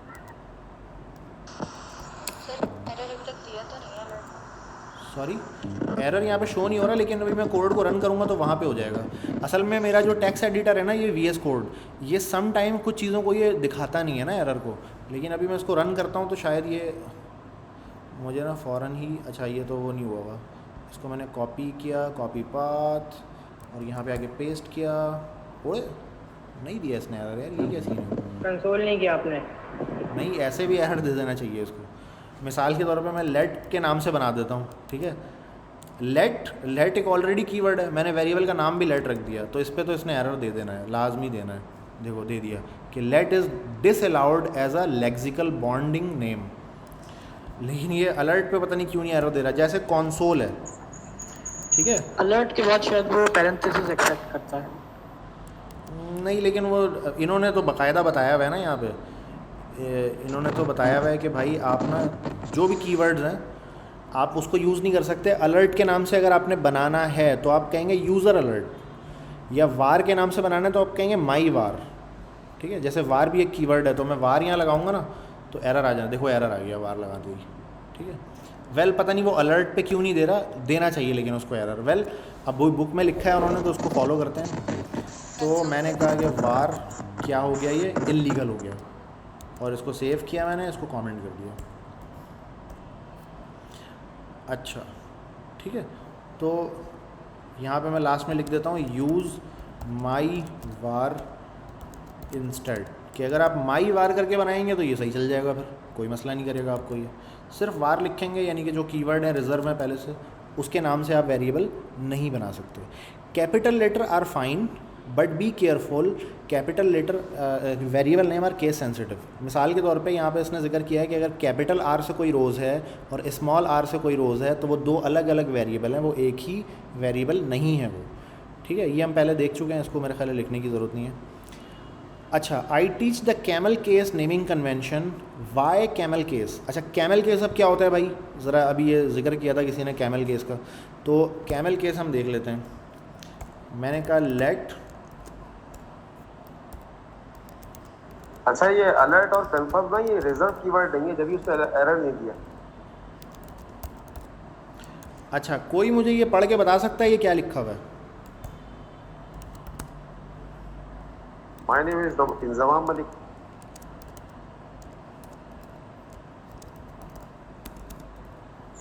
मगर जाहिर है थोड़ा मुश्किल ही होती है। अच्छा, इन दोनों में से कौन सा वाला ज़्यादा रीडेबल है? सेकंड वाला। या चलो मैं इसी बात को ना दोबारा लिख देता हूँ नीचे, मैंने दूसरी बात लिख दी ना, माई नेम इज़, ठीक है, मैंने दोनों सेम चीज़ लिख दी है अलग अलग तरीके से। तो ये जो कैमल केस है ना, नाम ज़्यादा रीडेबल, ये ज़्यादा रीडेबल है। ठीक है, रीडेबिलिटी बढ़ जाती है। अच्छा, कैमल केस के अलावा भी बहुत सारे केसेस हैं लिखने के एतबार से। एक है अंडरस्कोर केस। ठीक है, अंडरस्कोर केस में जो है ना, हर कैरेक्टर के बाद अंडरस्कोर होता है। ठीक है, ये और ज़्यादा रीडेबल है, लेकिन मसला ये इसमें नाम हो जाता है लंबा। ज़ाहिर है नाम जितना लंबा होगा वो उतनी ज़्यादा मेमोरी में ज़ाहिर है जगह भी कैप्चर करेगा, तो इसलिए ये इसको हटा देते हैं। ठीक है, इसको हम कहते हैं अंडरस्कोर केस या पता नहीं क्या नाम होता है। फिर उसके बाद और भी हैं बहरहाल। तो सबसे फेमस जो है जावा स्क्रिप्ट के डेवलपर्स के दरमियान जो सबसे फेमस है, आप कोई भी लाइब्रेरी उठाएंगे, कोई भी आप वीडियो ट्यूटोरियल देखेंगे, वो कैमल केस का इस्तेमाल करेगा। ठीक है, अच्छा, कैमल केस को लिखने का तरीका क्या होता है कि सबसे पहला जो वर्ड होता है वो सारा का सारा स्मॉल में होता है। उसके बाद आने वाले जितने भी वर्ड्स हैं उनका पहला कैरेक्टर कैपिटल है। नेम का देखें पहला कैरेक्टर कैपिटल है। फिर इज़ का पहला कैरेक्टर जो है वो कैपिटल है। इसको मैं थोड़ा सा जूम इन कर देता हूँ। इज़ का पहला कैरेक्टर कैपिटल है। फिर इंजमाम का पहला कैरेक्टर कैपिटल है। फिर मलिक का पहला कैरेक्टर कैपिटल है। माइक बंद। जी प्यारे दोस्तों, जिसको सवाल करना हो ना, सिर्फ वो सवाल करते वक्त अपना माइक ओपन करे, उसके बाद माइक अपना क्लोज़ कर दे।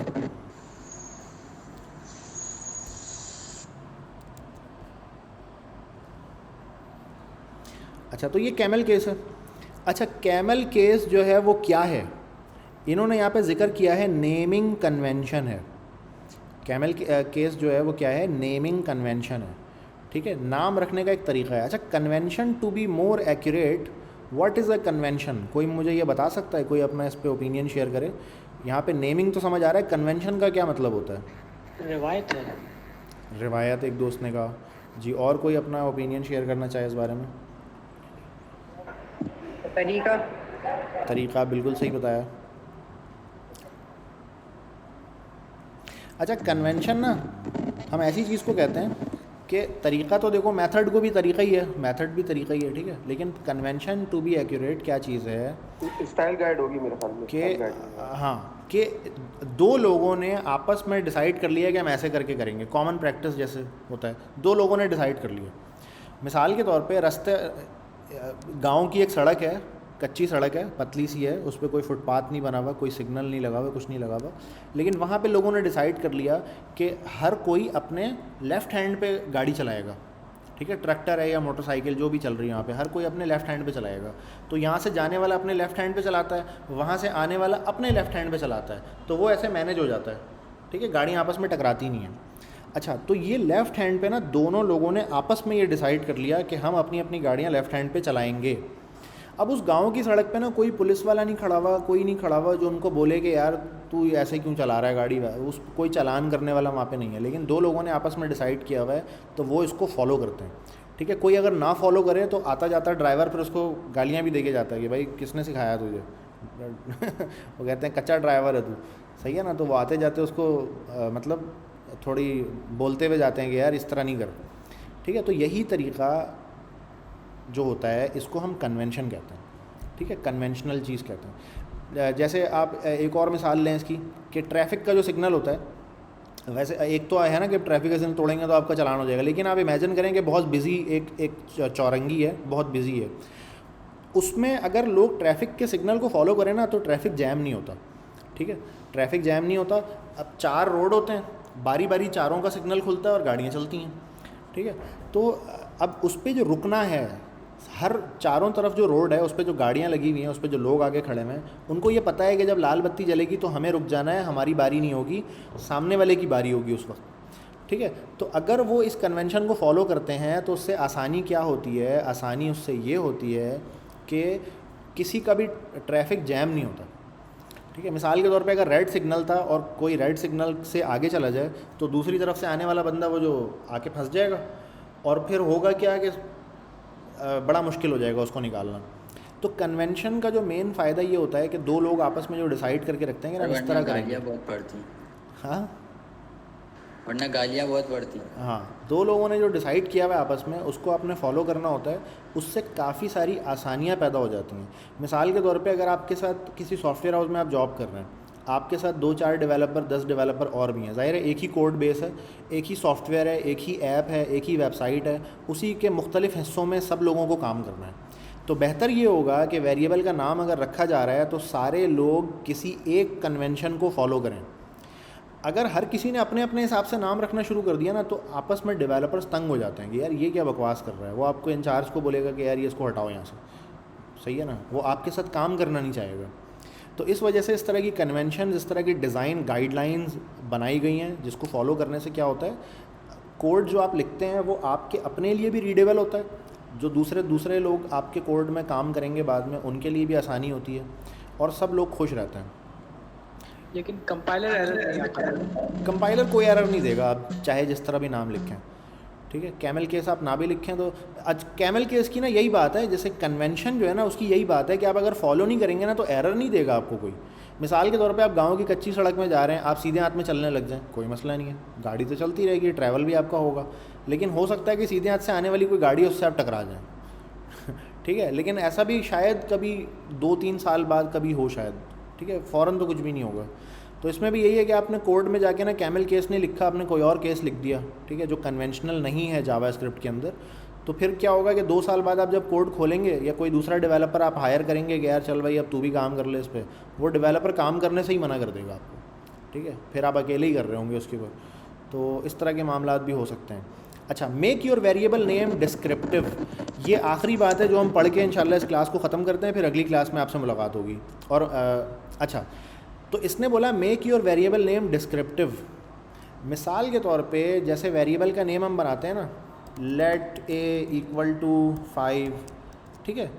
अब ये जो a है ना, a ये वैसे तो लीगल नेम है, लेकिन दिस इज़ नॉट रेकमेंडेड, सही है।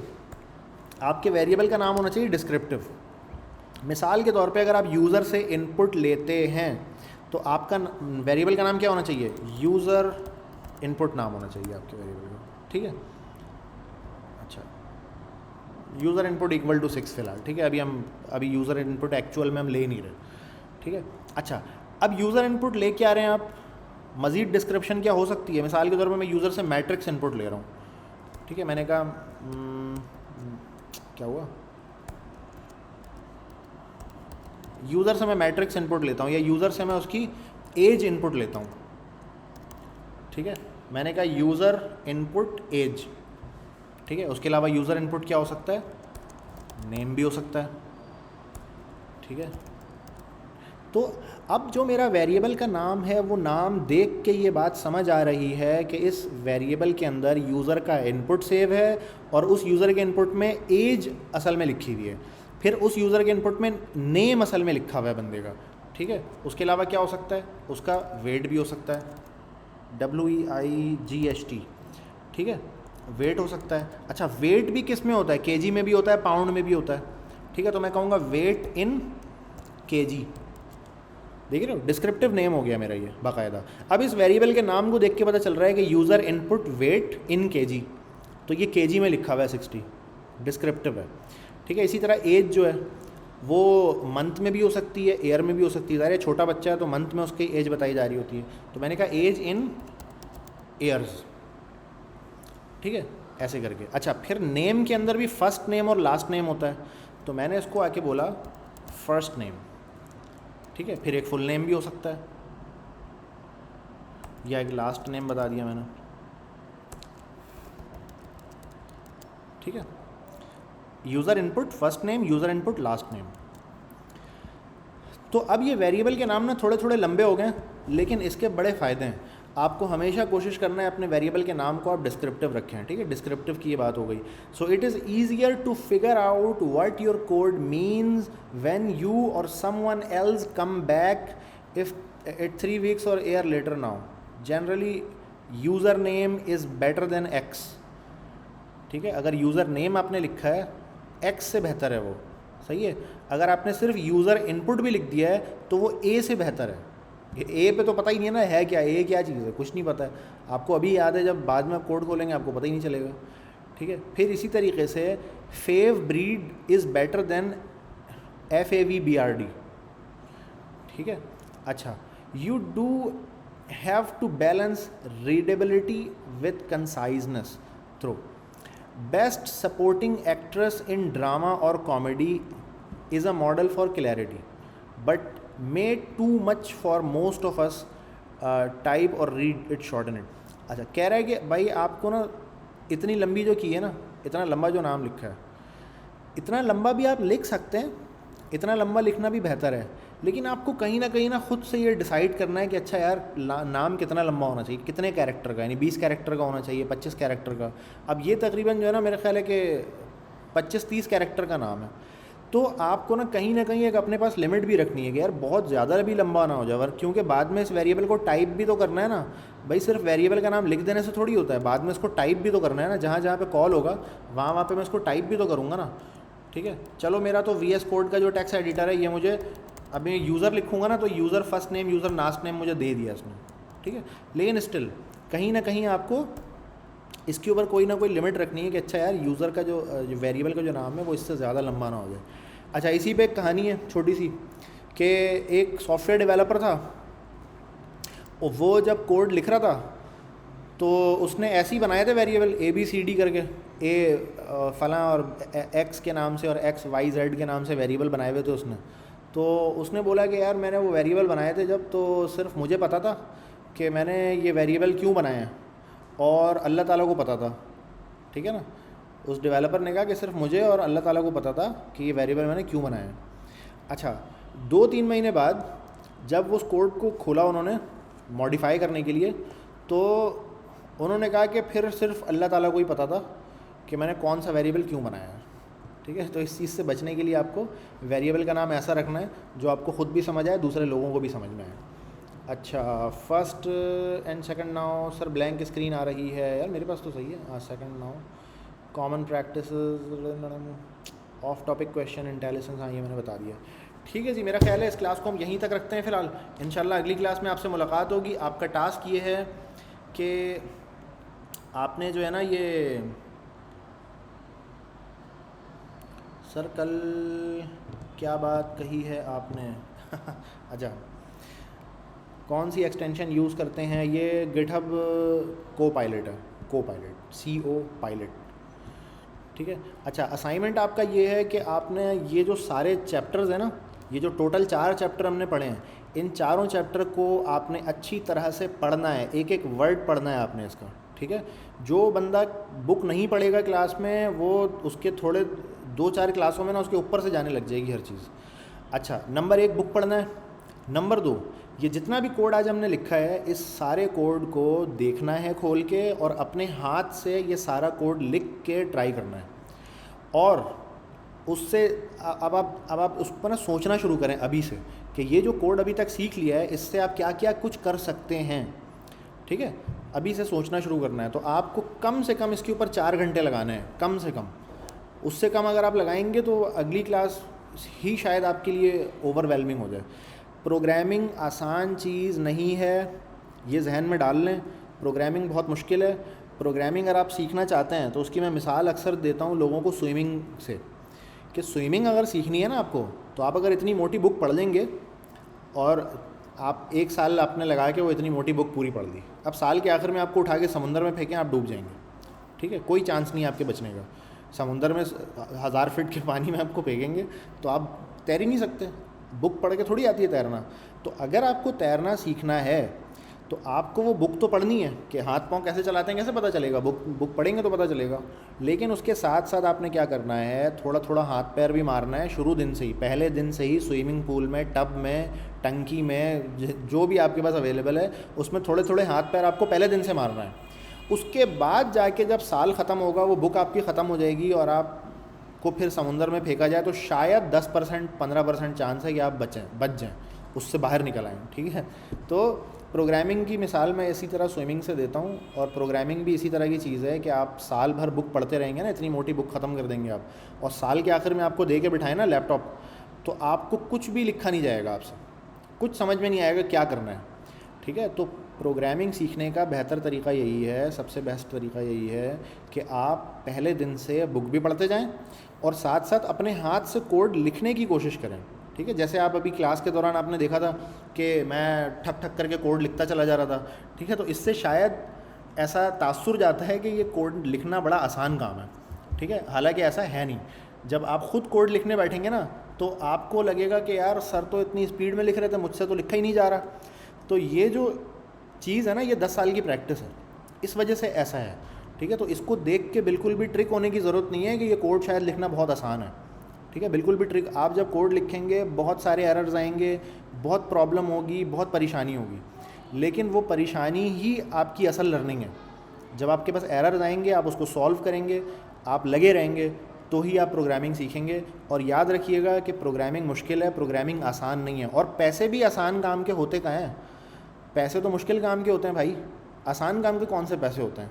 ठीक है, तो जो काम मुश्किल होता है उसके पैसे होते हैं। प्रोग्रामिंग मुश्किल है, इसी वजह से प्रोग्रामिंग में पैसे हैं। ठीक है, और हर किसी से होता नहीं है, तो कंपटीशन भी बहुत कम है। तो इंशाल्लाह फिर आपसे मुलाकात रहेगी अगली क्लास में। अच्छा, एक मिनट मैं डीसी हो गया था, वो क्या नाम है मसला था, मुझे क्या अभी लास्ट क्या कुछ काम दिया है? बस लास्ट मैंने मोटिवेशन दी है और मैंने कहा है कि ये जो बुक पढ़नी है और जो सारा कोड लिखा है वो अपने हाथ से लिखना है।